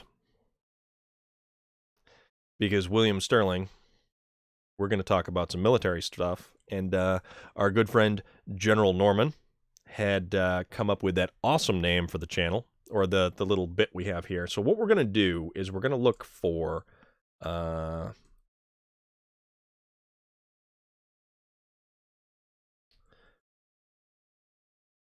let's see. I'm going to try to find... GovPlanet. It is GovPlanet. Is the website that you want. The weekly weather is Navistar. That is the weekly weather. Okay, so... William Sterling. That is the link that Fred and Dave from Dirt Every Day... Yeah, we do, buddy. We have some Storm Chat right here. This week on Storm Chat, we're going to be discussing military auctions and military vehicles used for civilian purposes like camping and overlanding. That's the topic of conversation we're going to have now. But no, GovPlanet, that site right there, is one you're going to want to use, and you're going to want to check out some of the stuff that they got on there. There's GovPlanet, and then there's one that has like contractors' vehicles and all kinds of other stuff. Let's see. Humvees, FMTVs. Okay, this is probably what you're going to want. FMTVs. Let's see. What do we got? Family or medium tactical vehicles for sale. So how about, oh man, dude, this stuff here, this is cool. So how about, we'll grab you something like this. This is in, currently this truck is in New Jersey, all right? I don't know. Okay, that's the link for that. That truck is in New Jersey. And let's pull that back up here. So that one's only a 4x4, but it's a Cat 6-cylinder turbo diesel engine, exhaust brake, automatic transmission, central tire inflation system, 395/85 R20 tires, fold down bedsides, a tailgate, hardtop, heater, and a 22,770 pound GVRW. So what you can do is you can make a body for a truck like this without a problem. Let's see. It goes through general appearance, control station, engine, drivetrain. So that's the type of stuff. Yeah, absolutely. So GovPlanet is a really cool website if you want to have access to a lot of neat vehicles, stuff that's like on this channel right here in SnowRunner. I mean, well, granted, you can find a 2006 Hummer H2 on any automotive website as well. You don't really want them. You want the original ones because the Hummer H2, it's like a 2,500, it's like a 3/4 ton Suburban. So you've got, you know, all that stuff. Excellent, excellent William Sterling. So, see, we've got ideas, man. We've got all sorts of ideas. And I highly recommend anyone who hasn't had the opportunity yet, go check out Dirt Every Day with Fred and Dave, because it's a fantastic show. It is on Motor Trend on demand, but there is a lot of stuff on YouTube for the show as well. We're going to kind of hit that, do this, copy that, because we have the technology and we can do these things. So these guys, Dirt Every Day. No, see, the Hummer H2, it was rolled out in a time when gas was cheap. Everybody wanted bigger, badder. We saw Arnold Schwarzenegger cruising around in an original Hummer. This was the civilian version of the military version that everybody wanted, and it was, you know, supposed to be plush and luxurious, and it really wasn't as good as one would think. It had significant weaknesses that really prevented its off-road capability. A lot of stuff like weak tie rod ends that would fold under any kind of lateral pressure as you're going down trails and stuff like that. The drivetrain is good. The drivetrain uses the regular General Motors 6-liter V8 truck engine. Driveline components are all typically 2,500. So I think it had a 4L80 transmission and it had the good transfer case. But the thing is, it had a 9.5-inch rear end, I think, which is a good rear end, but you want to take all that stuff. And if you have that and you want to actually make the truck more than that, you get yourself a 2,500 pickup truck, or find a Super Duty with, there's some Super Duties out there, and actually Dirt Every Day goes over one in an episode. They bought the thing from an auction site. It had been rolled over. So they cut the top off. They replaced the front and rear differentials with lockers with better gearing. They take the thing off the road, and it does fantastic. It does awesome. So it really, really is a cool place for all sorts of relevant, useful information. And it's information that's actually kind of relevant to this channel as well because it's off-road stuff. So I recommend it. I completely recommend it. And that, my friends, is Storm Chat, where we talk about various different subjects of the day with this awesome truck, the Navistar, right in the background, the MV5000. And that's a cool truck.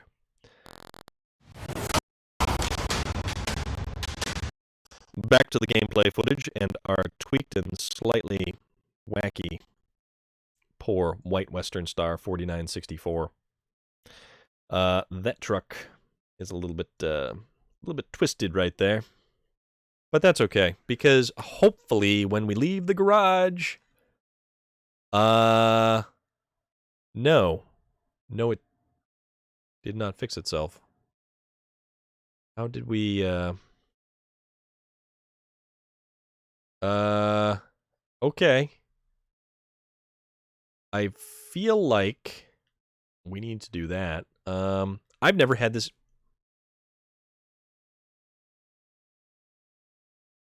What is going on here? Whoa. Okay. This is really weird.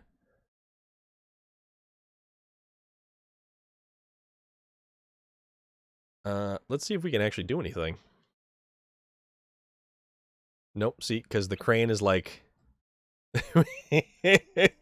Oh, man, dude, this is nuts. Okay, yeah, so that's not going to work out so well for us. I guess we can't exactly use this truck because it's still... yeah, let's retain that.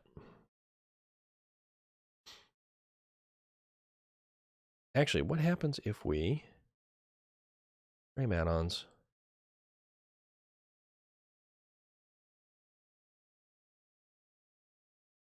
Wait a minute.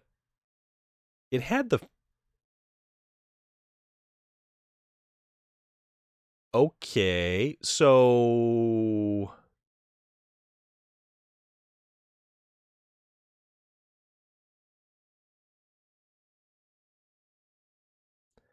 Something's not right here. Something is not right here at all. So this one technically does not have...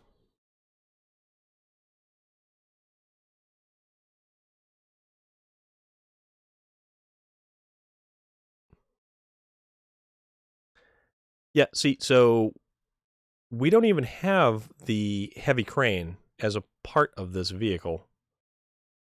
All right, so...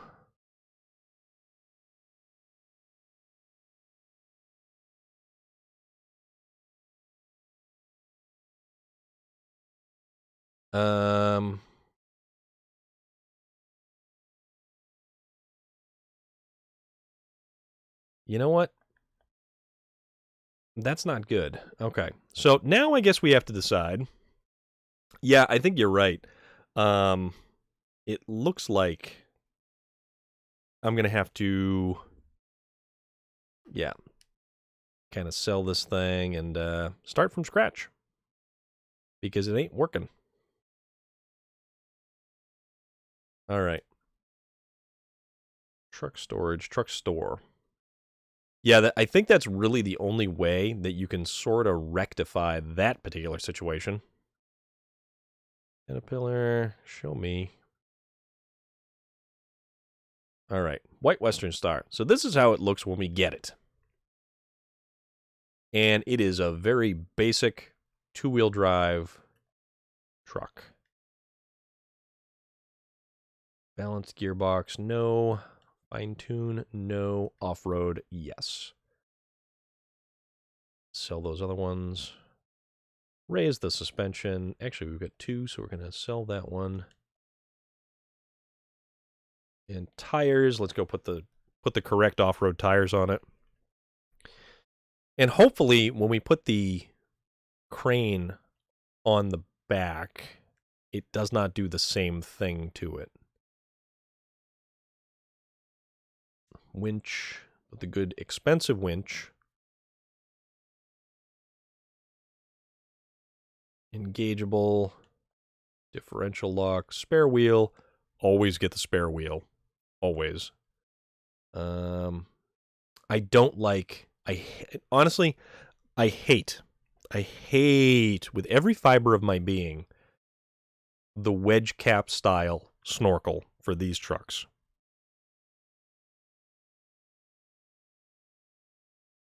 Oh, no, physics don't really, no, William Sterling, come on now, man. Physics don't really enter into anything having to do with reality. What are you, a sciencey kind of person there? We're going to run with a stock air cleaner. We're going to put the engageable all-wheel drive into it. And then let's see. Okay, we did the, all right, we can't do that.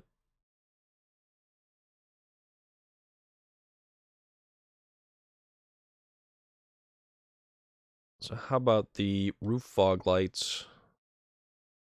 We'll put the sun visor on the front. Heavy duty. Miscellaneous. Nope, we don't need the cabin protector. We want the cool exhaust. All right, so that's only the exhaust for the one side. Then we're going to change the color because I like the red and white. Oh, that's some nice pinstriping on that one, though, I think. Yeah, a little bit, but it's that goofy snorkel that just sticks up on one side. And there's a lot of trucks like the Twin Steer, the 6900 that have it, and it bugs the hell out of me. There we go. Okay, so this is the crane truck that we will be using. We will, or at least attempt to be using, to go and recover that giant log. Oh, yeah. You are 100% correct. If you are in water that deep, although there is a place in Alaska that you can really test out the depth of the vehicles that you can travel. And it's actually kind of a lot of fun. It's an airplane strip, and it leads to a little bit of a lipped ramp at the end, and you can send trucks careening off of the end of this ramp. That would be fantastic. And I believe there on the Reddit was a lot of people who were really looking forward to some kind of Australian map with road train style trucks. Metal beams and wooden planks make rail sections. Okay, I'll have to keep that in mind. Like Australian road train style trucks with huge long sections of map that you would have to traverse. But the only thing that we don't have yet so far is anything remotely resembling some kind of desert or arid climate.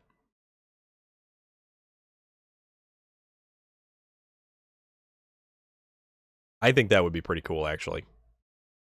You're spot on there, VT Outlaw.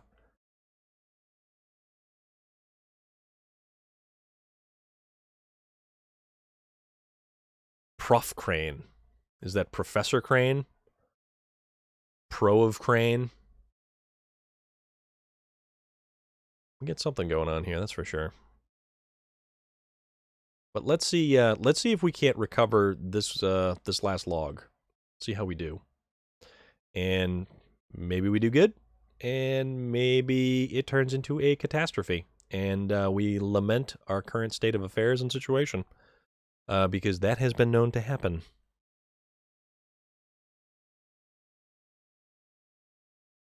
Also, William Sterling, I fully expect you to go through that military auction site and find the most effective vehicle for your purposes, because I'm curious to see what you would come up with.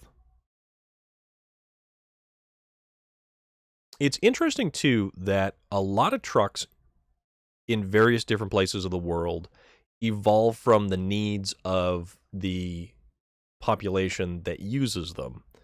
The Russian trucks are goddamn near bulletproof, and they are equipped and set up to go in places that man was not meant to travel. Then you look at England and the over the road lorries, as they are called, and they have particular dimensional and length restrictions on them, which is why a lot of their trucks are cab over style trucks. And I mean, the United States, we're just, whatever giant, colossal, cast iron behemoth of a beating heart that you can put underneath the hood, roll with it. Just send it. Just do it. Go for it. Storehouse. No wooden planks. So wooden planks and so medium logs and long logs will make us wooden planks. So we do have to make a lot of materials, I believe, to complete some of the contracts in this game. But that's okay. We'll figure it out. We'll cross that bridge when we get to it. Because we are in no rush. Because this is a casual playthrough of SnowRunner. I am your host, Storm of Iron, and this is my little corner of the internet.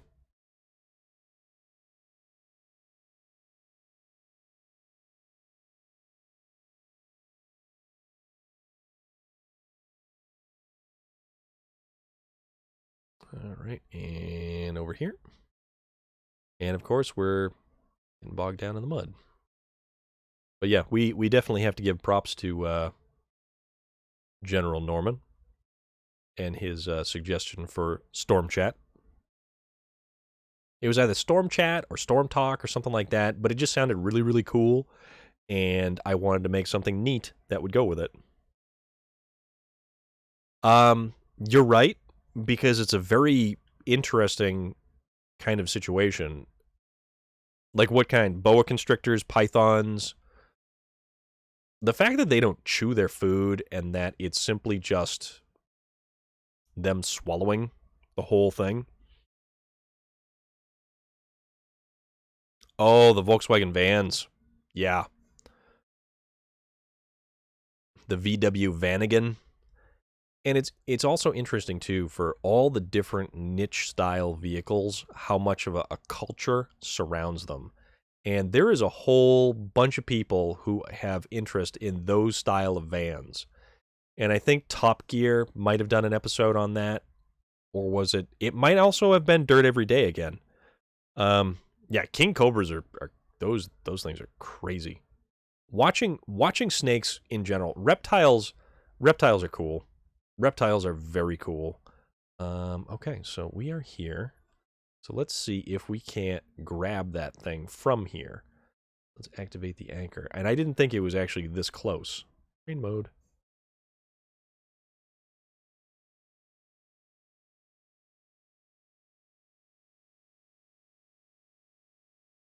Oh, there we go. Ooh, we got it. I used to own a ball python, and I also used to own a... what the hell was it? A Colombian red-tail boa constrictor. And they ate live food. So I never fed them the frozen pinkies. It was always live stuff.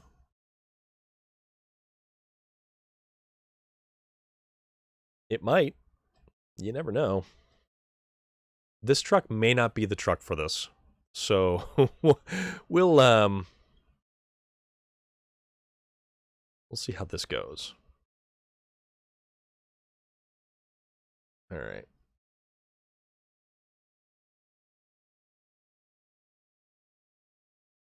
So let's sort of...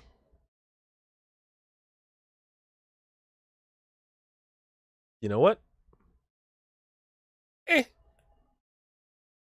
Let's see what this does.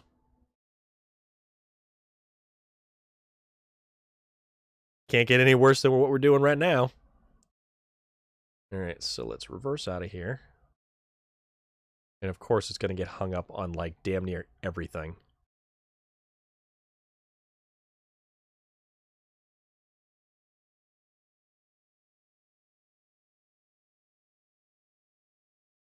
feel like a giant tow truck.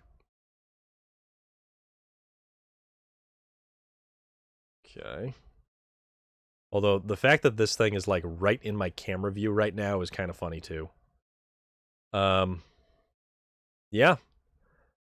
So you know what? You know what we're gonna do? Here, watch this. We're going to settings. So we're gonna turn off the HUD, and then we're going to stop tracking. So we're gonna have not the thing on the map there. Okay, there we go. How about screenshot?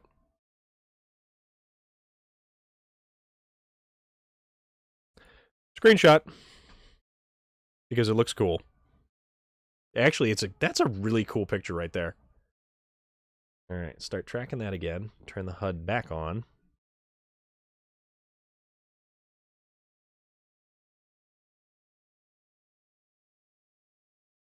And okay. So I guess we just got to kind of take this really, really slow. And then find out which direction to get the hell out of here.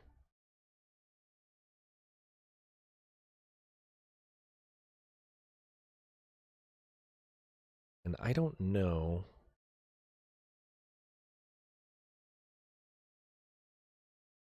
if this is even going to work for us. Because it may end catastrophically. And if we can at least get to a point where I can get another truck in and load the... Well, but I still have to take it off the trailer at the rail yard and sort of go from there.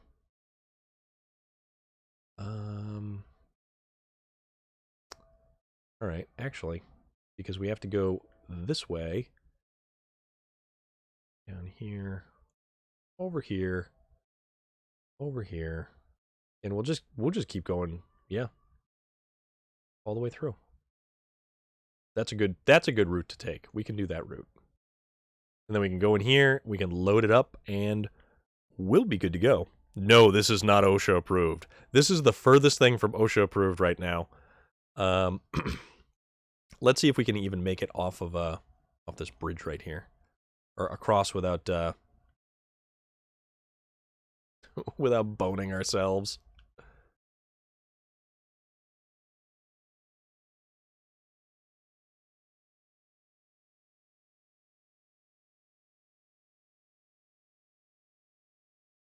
Yeah, the steering is a little bit strange. Steering is very strange, but it's gonna work. Loader, how are you this evening? Everything is fantastic. We are transporting a giant Sequoia log off the back of our White Western Star 6924 truck, and we're just sort of winging it. We're just kind of not doing exactly what is realistically the best idea, but it is the idea that works for us at the moment. How is Farming Simulator? Because there's a lot of elements in Farming Simulator that are very close to some of the stuff that you can actually make happen in this game. Also, I really hope... Yeah, it's still there. A giant log has not gone anywhere. It's still dangling off the back of my hilariously old piece of equipment.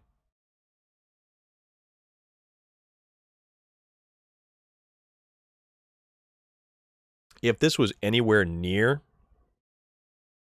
a legal roadway, the DOT would be on me. Oops. Yeah, DOT would be all over me. Stone Creek Lumber. Nope, you guys ain't getting this thing yet. Okay. We're actually making pretty good progress. We're almost back to the main road bits.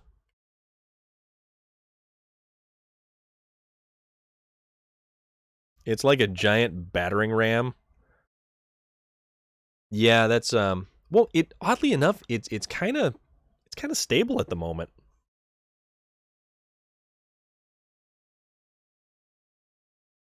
It's very, very oddly stable. Like I thought that it would pull up the I thought it would pull up the front end, but it's actually not been causing the truck to sort of kind of tip and teeter all over the place. Although I say that now as we go for a bridge or a small little ravine crossing here. Yep, there we go. We're good. Stump grinder. Stump grinder. Hey, Rep, how is your stump grinder? No, sir, that's actually a stump grinder. Much like the sandwich. A grinder. Or a hoagie. Or a submarine sandwich.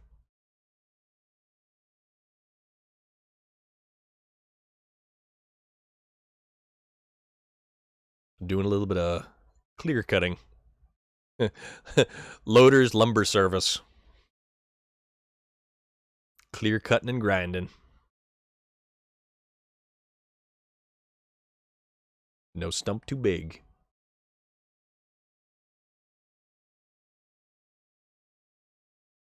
All right.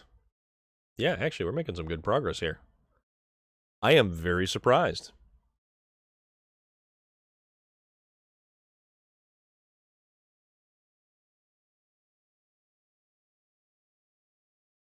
And it's not getting hooked and caught on anything, which is the funny part. Like, this giant piece of lumber is just... It looks like it weighs not a lot of anything. Well, okay, that's why. It's clipping through most of the stuff. So I guess that's a good thing.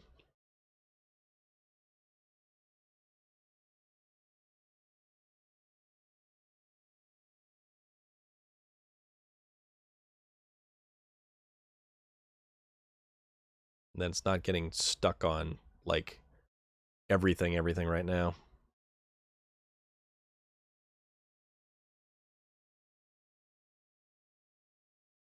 This is way too funny. This is way too funny. Oh, this is pure comedy. It's comedy and chaos all wrapped in one.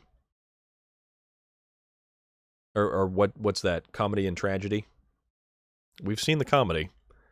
Now wait for the tragedy.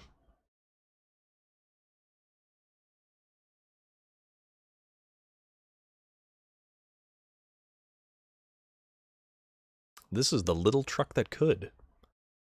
Now, actually, this thing's doing really well. After its initial issue with the crane body, which, oh man, that was a mess.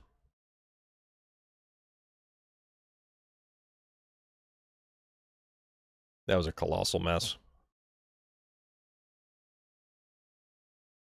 For live radio? Really? That's actually pretty neat. Oh, okay. Funny story. Funny story. Speaking of radio, now, in playing Call of Duty Cold War, you can actually set the radio or the music that plays when you get into a particular vehicle.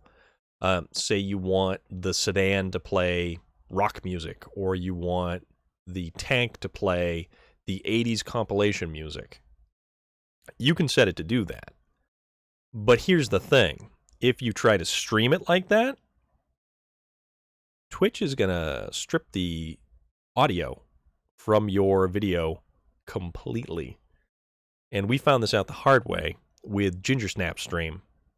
And it was really unfortunate because we had some really good streams going, and it took 2 times for us to figure out. Yeah, so that's what happens. If you let the game audio play that music, it's going to mute your stream. So we tried it again with Jujubean's stream, and we played without the vehicle mixtapes or audio or anything like that. And it actually did not mute the stream.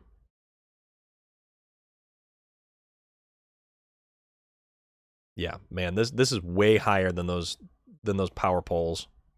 and my driver would be electrocuted in a heartbeat. This poor guy, he's never going to go home to a family again. He's stuck in the cab of a truck forever. That is kind of strange. It's also why I don't want to deal with anything having to do with, game music or potential for any kind of issue to happen. All right, so we got to get to this guy here and load it in here. Cargo management? Oh, yeah. Okay, so no cargo in the zone. Manual loading required. Crane mode.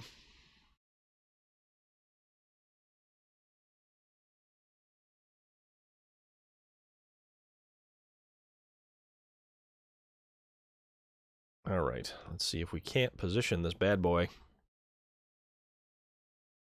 how it should be. All right, lower, pull it in. We in? Ooh, I think we're in. There we are. Detach.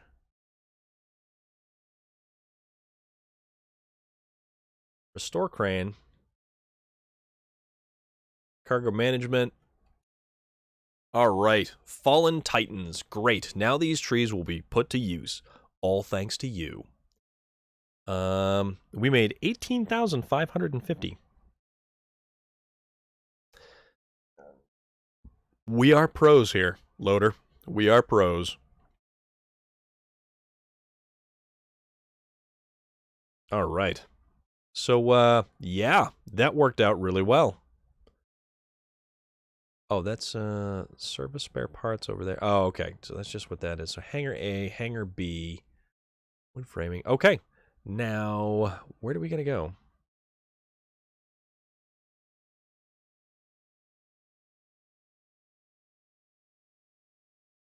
Big trees to small homes. Delivered to the house in the south. Black Badger Lake. Black Badger Lake is over the medium logs, wooden planks. Delivered to the house in north. Long logs. Okay, so this is just like lumber delivery stuff.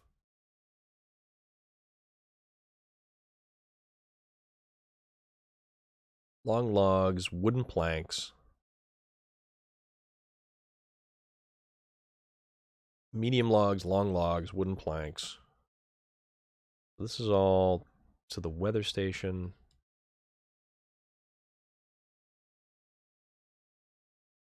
We can actually start working on fixing. Deliver locomotive to the loading station. So that's the locomotive. That's the loading station. And it's got to go all the way along this track. You know what? Let's see what we can make happen here. Oh, yeah. Yeah, there was that. There was that. That was pretty funny. Yeah, I caught that on his stream the other day. That was actually pretty comical. Restoring the tracks. So, rail section 1. All right, broken tracks. Broken tracks. Broken tracks. Broken tracks. Broken tracks. Broken tracks. That's not... Okay, that's not that section. Okay, so that's not terrible. So... You know what, let's just accept starting the power plant. Access to location. Train departure. So we need to finish weightlifting, Wisconsin truck trip. Man, there's all kinds of stuff that we can be doing here.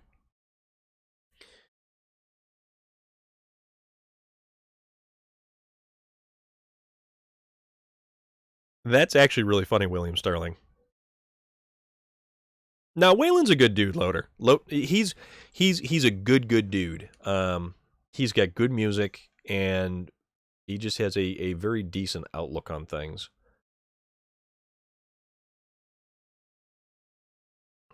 accept all this stuff so we know what the hell we've got going on. Paper factory. Paper factory. Okay. So let's get this truck back to the warehouse. All right, so we want to go all the way down to here again, and then we're going to pull or push this truck all the way to, or the rail car all the way to here. Let's yeah, let's figure out, so we don't need anything special. Let's see what we can use to make this happen. Oh, I know. It's all good, dude. I like his music. He's got a great band. Let's see. Something that's got a little bit of a decent track width, too.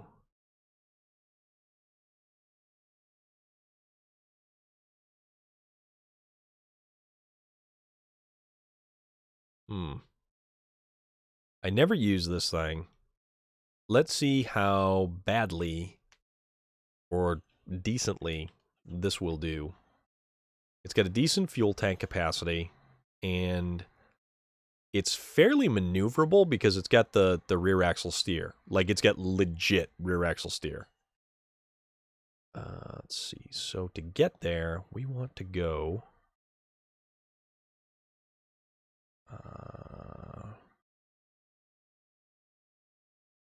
how do we want to go?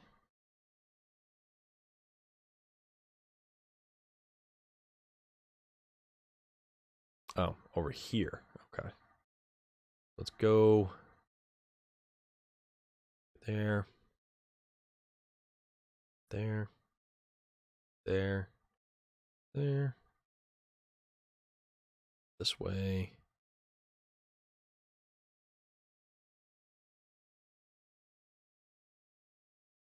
So we're going to make it all the way over here and then up to the locomotive to see what we can do.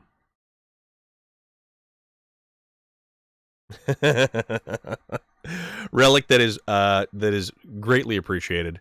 And I mean, it might mean a trip down to Florida, and I have no idea how that would actually end up happening. It would certainly be interesting, we'll put it that way.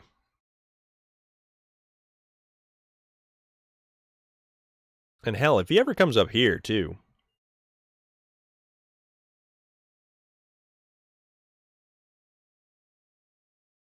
Came from a widow's son's dinner meat. Well, that sounds pretty cool.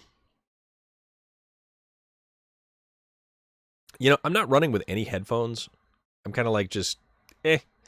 I sort of feel like if I started using headphones, it wouldn't be as fun, because I kind of like the setup that I've got going.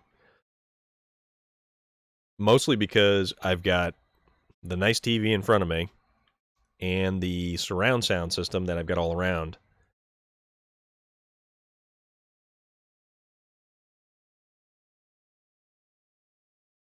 Headphones are expensive. A good pair of headphones is so expensive.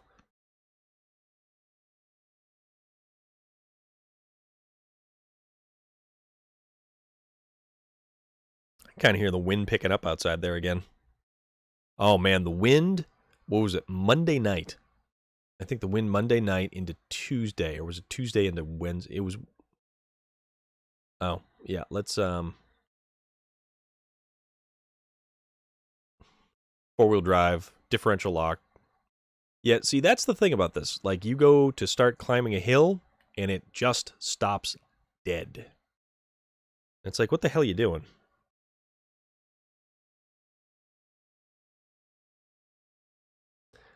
William Sterling, that's totally okay, man.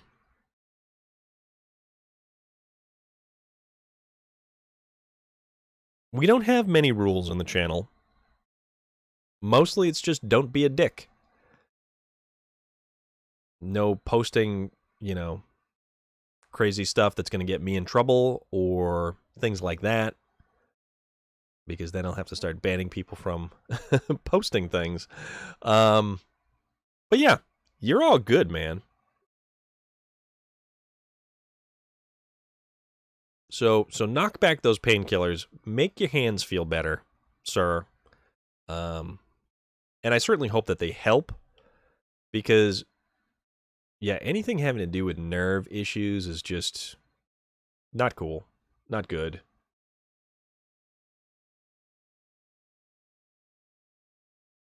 Well, 250 isn't too bad for like a decent set of headphones. But me, I'm cheap. Um, I definitely started gearing up the channel and everything like that. And through the wonderful tips and donations from certain individuals, we've been able to advance the technology that we're using. Okay, so this is the... Aha! So we can attach it right to the front of that thing. Wonderful donations by individuals like William Sterling. Not William Sterling. You're making funny word noises. General Norman has put forth some fantastic donations that have certainly helped improve the technology that we use here.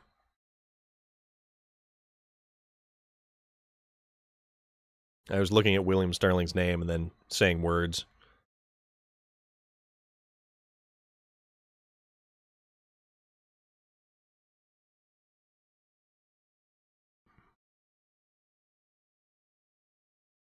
Ah, it's all good, William.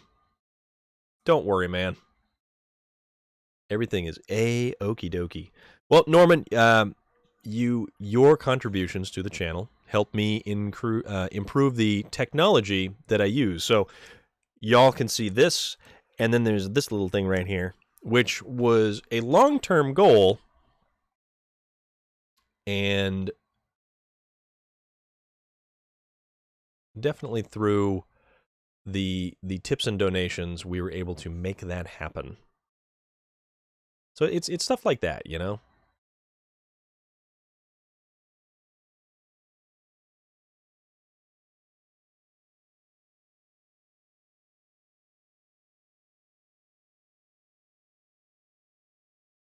All right, let's see if this is going to work or not going to work. That, hook it up right there. Okay. So let's go forward. Oh. This thing is not moving. Oh, now it is. There we go. We had to get it moving.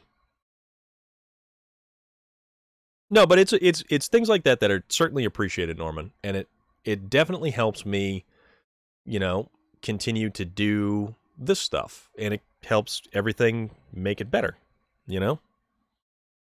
Oops, come on, stay on the track, stay on the track, and mow down some trees.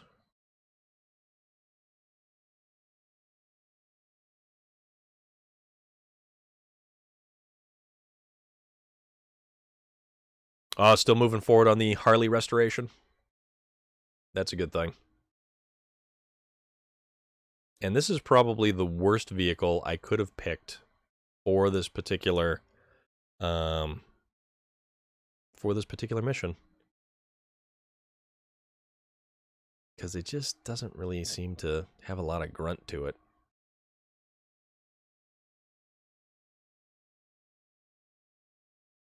But sometimes that's how you got to do stuff, one piece at a time. How the hell?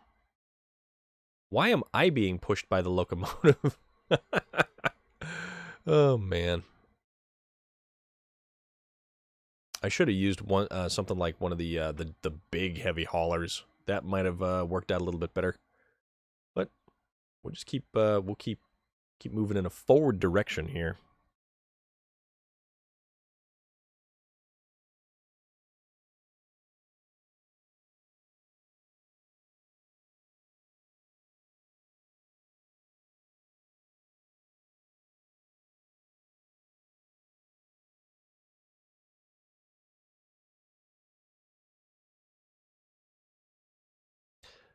All right, we get a good stretch here.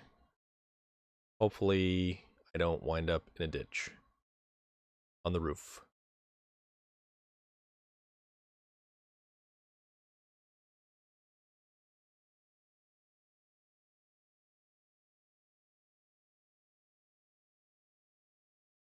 No, but we enjoy doing what we're doing here. And I enjoy everybody who continues to come back and check out what I'm doing.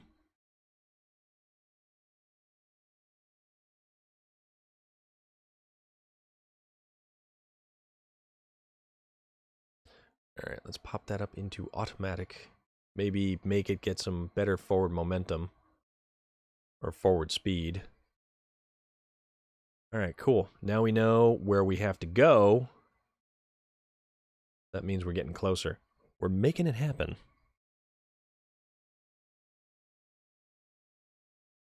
It's amazing how simplistic those carburetors really are. there's nothing to them sometimes. It's just a big throttle blade, and that's it. All right, so that's... Oh, okay, so those are the repair sections for the track on that side. Nope. Keep going this direction, please.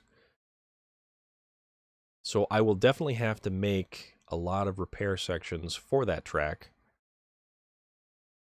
Deliver locomotive to the loading station. Diesel locomotive. D's locomotives.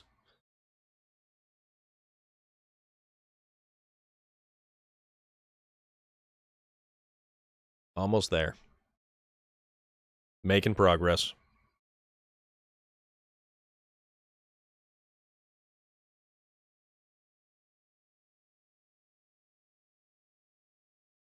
Do you have a lot of parts and pieces kind of kicking around?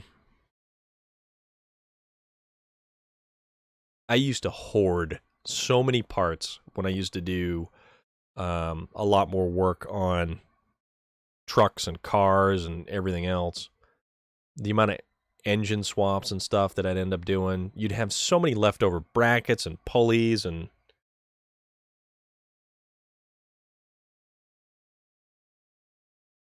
Well, luckily, we're just pulling this thing down the track. But yeah, I'm unfortunately not in an area that has a lot of like big stuff like that to kind of see and check out. But man, I can't even begin to imagine what that's like.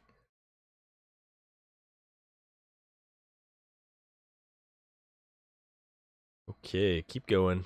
Almost there. Almost there.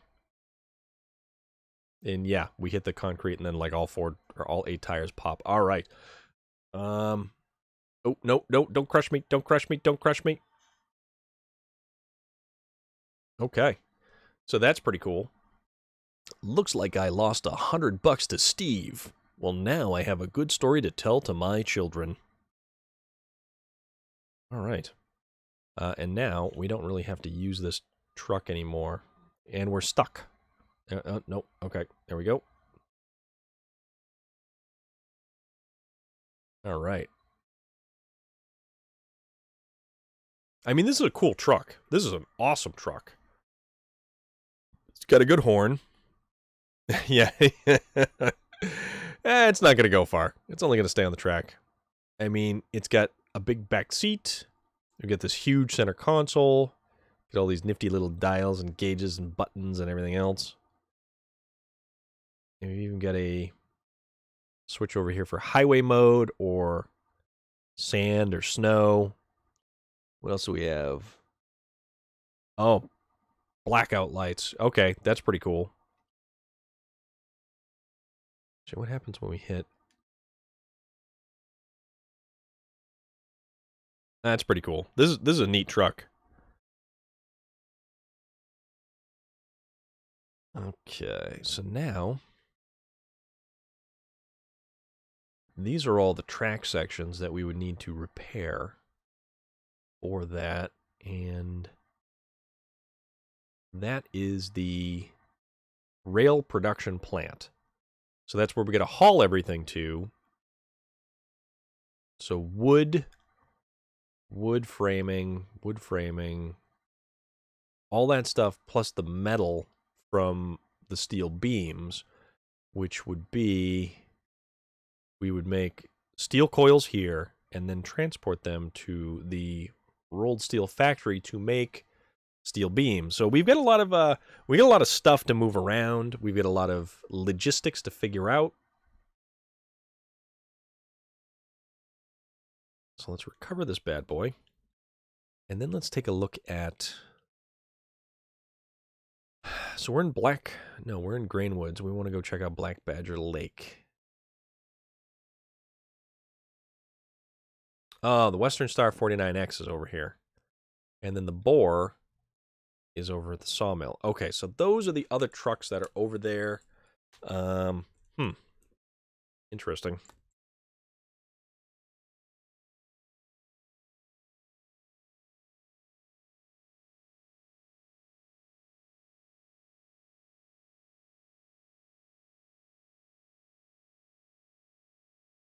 All right. I don't remember what the Boar or the Western Star had for attachments, but let's go take this stuff. Let's transport it back to our garages because, well, hello there, Juju Beans. How are you, and how was your Mexican food? Are you still feeling rather full at the moment? Because I'm kind of thinking I might dip into my leftover Domino's pizza. Because boy, oh boy, do I like Domino's.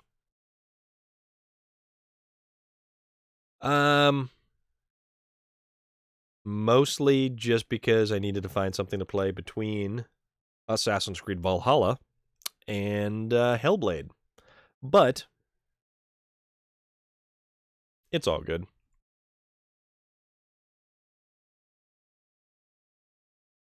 I'm definitely getting a burrito tomorrow. Call of Duty, you say? I could be coerced to play some rounds of Call of Duty. So what I think I'm going to do, actually, is I am going to 2.5 to 3 hours to finish a burrito.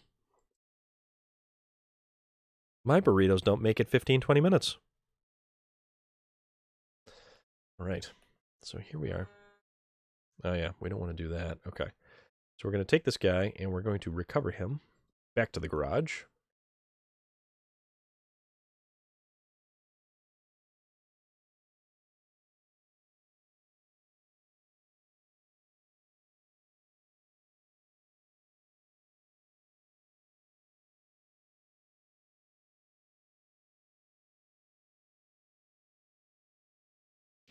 So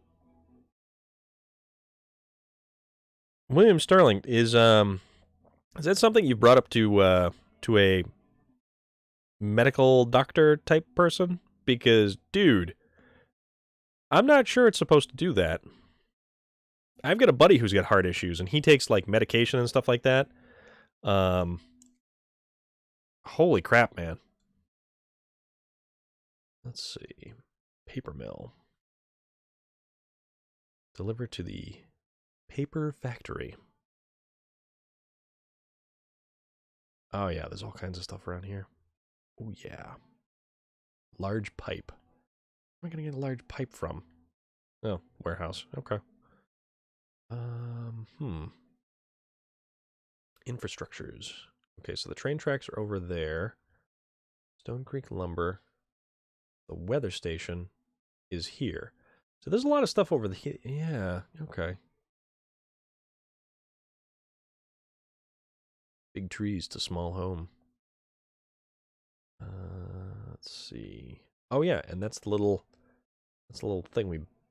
No, did we build that? I can't remember. There's a bridge there.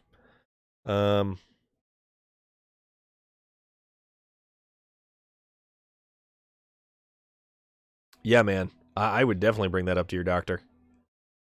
That is our saw. Okay, let's get stuff there. So let's head to... You know what, let's stop tracking this one because... Or actually, let's start tracking this one so that gets rid of all that crap there. The boar. Hop over here. and then we'll take this thing back to the garage because we can't recover due to having a trailer.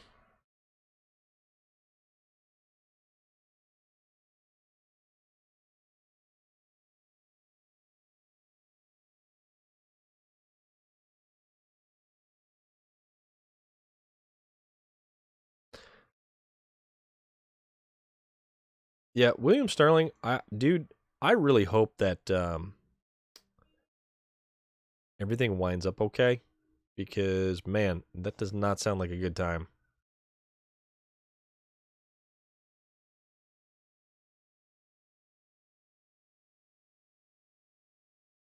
Oops. Yeah, I should probably actually pay attention instead of...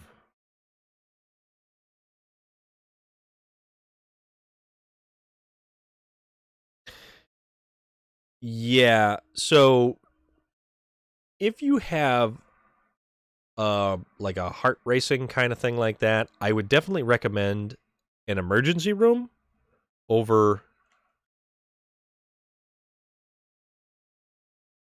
because that's not good. And there are some medications that will actually cause stuff like that, but then there's also medications that will bring your heart rate down. But we care about you, buddy.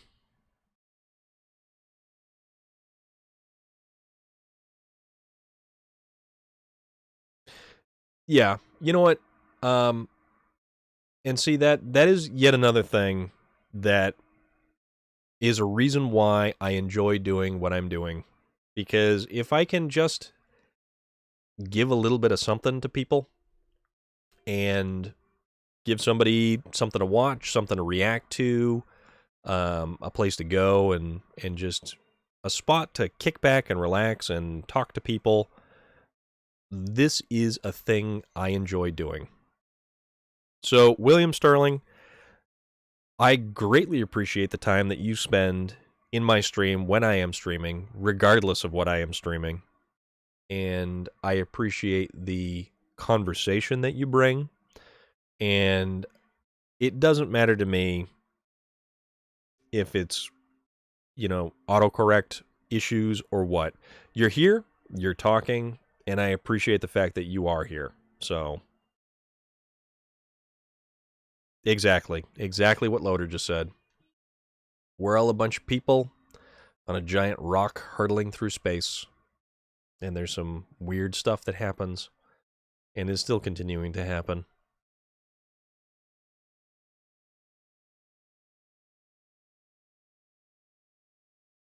It's kind of weird that it's sort of hopping like it's doing. Let me get this truck back to the warehouse, get rid of the log carrier trailer portion, and then I think that's where we might end up wrapping it for the evening, though, because we are 3 hours in. Although we've had quite a good time tonight. Um, Also, just in case,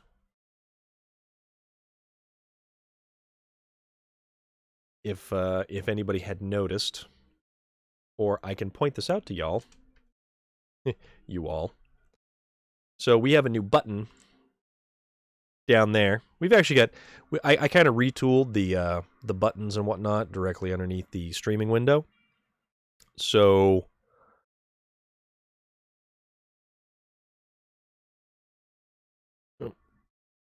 it helps if I actually put the words in the right places. So we have a little merch tab button down there. So if you ever decide that you need yourself a Storm of Iron coffee mug, you can buy one.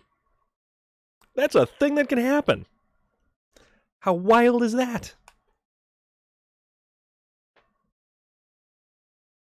You know who bought a coffee mug? You know who actually bought a coffee mug?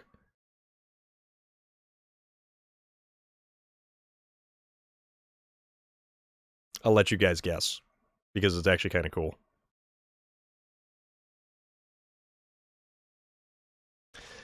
No, my mother. My mother bought a coffee mug. And it was actually pretty awesome.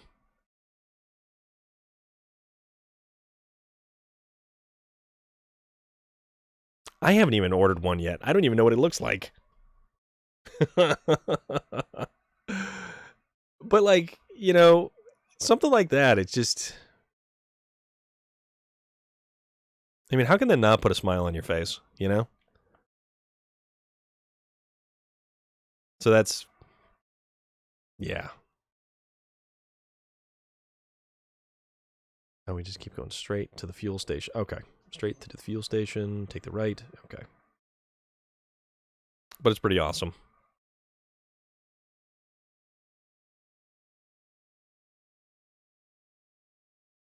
Oh, don't tip. Because we don't want to send out another recovery vehicle, because that would take additional time. And that's pretty cool too, Loader. That's awesome.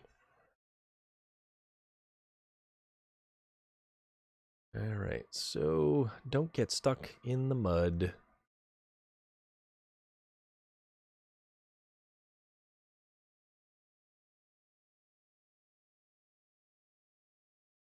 Also, I'm definitely going to wrap up things when I get back, when I get this truck back to the garage, because I also want to consume some, well,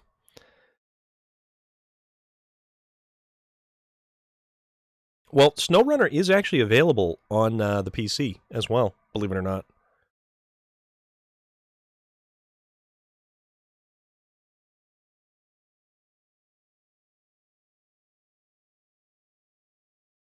Oh, yeah. SnowRunner, although is not cross-platform, cross-generation, it's entirely like you can play SnowRunner multiplayer, so there is that. It's kind of interesting because there's no in-game communications.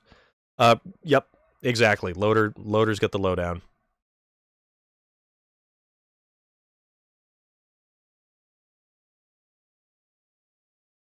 So we will hit the garage, park this bad boy, get rid of the trailer, because I have an OCD issue where I don't like leaving trucks scattered all over the map, especially when they don't need to be doing the things that they have the attachments for and stuff. So, but that's just me. Oops.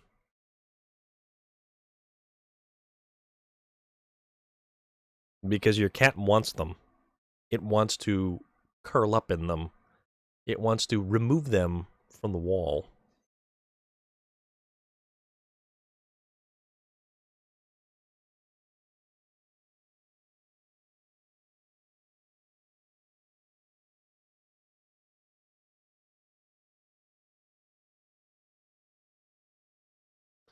All right. Well, I mean, not necessarily, because I have a tendency to leave a lot of stuff laying around.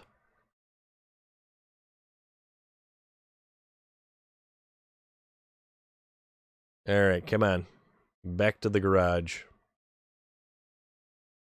This thing's all set up for the lumber, the log hauling, actually. And I don't really need that at the moment, but I'll get to it eventually. Oops, oops, oops, oops, oops. Don't. There we go. Okay. That looked bad there. That looked a little bit worse than what it was going to be at the moment. That horn is so wimpy. All right. Stop right there. Sell the log carrier. And recover the truck. So that is our giant boar, our Russian truck, which is... it's very bouncy, but what kind of Ford did you like? Did you see that you wanted to get, Loader?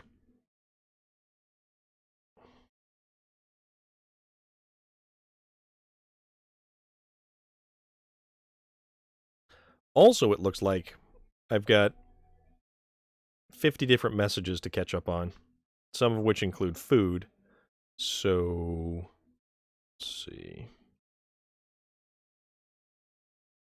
Off-road RV. What's it based off of? What chassis?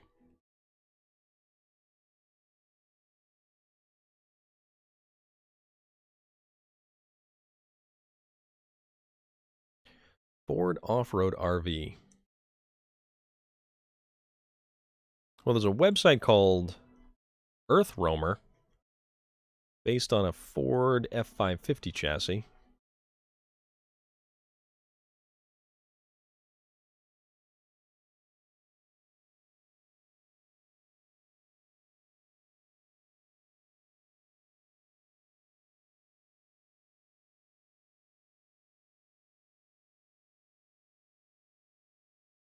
F550 is a hell of a truck, too. That's an awful lot of truck right there. But I say that, and this is our giant truck right over here. I point that way, but I mean to point this way. So all we have is the F750. But I believe this is going to draw our little expedition for the evening to an end. We've been at this for a little over 3 hours. We've accomplished a couple of things. We've moved some giant pieces of lumber over to the rail yard. We wrapped up the giant 3 large pieces of lumber. We moved the giant diesel locomotive to the rail yard. And then, we've accomplished some stuff. Or at least I like to think that we've accomplished some stuff. But we've had a lot of wonderful conversation along the way. We've learned who wants to open what kind of restaurant with what kind of cuisine. A $1.3 million field. You go work. Work that field. Get some little spending change and set it aside and bury it in a sock in your backyard, and eventually you will have enough for that farm field. But Loader, thank you very much for stopping by. Juju Beans, thank you very much for stopping by. William Sterling, thank you very much for stopping by. General Norman, thank you very much for stopping by. Everybody who decided to pop in. Relic, as always, thank you so much for hanging out. Thank you so much for staying around. And everyone who contributed this evening, awesome. Thank you so much. And we will be doing this again. Maybe we will even be here tomorrow. It is Friday. I don't work this weekend, so we'll see what happens. Although Waylon does have multiplayer Friday night. So depending on when I get home, I guess, depending on how things go during the day, if it is a train wreck or not, we'll see how things are. And that's all we can do, because I am Storm of Iron. This is SnowRunner. Guys, thank you very much. Have an awesome night. I missed you. I didn't mean to miss you, but thank you everyone who contributed. A 48-hour stream? I'm not sure I could do 48 hours. Maybe if there was some nap time in the middle of it, it's possible. But I don't think I could pull off 48 hours there, William Sterling. That would probably drive me more crazy than I already am, and nobody wants to see that, because that would be catastrophic. And that would be most likely my supervillain origin story right there. How did that dude become a supervillain? Well, he stayed up 48 hours while playing video games straight. So, all at the behest of William Sterling. So William Sterling created the supervillain. Or a James Bond villain, one or the other. It's all good. But no, seriously, guys, thank you very much. Maybe we'll be back tomorrow. Look out for that notification. If you haven't followed, hit the follow button. And, we'll do it again. Have a great night, everybody.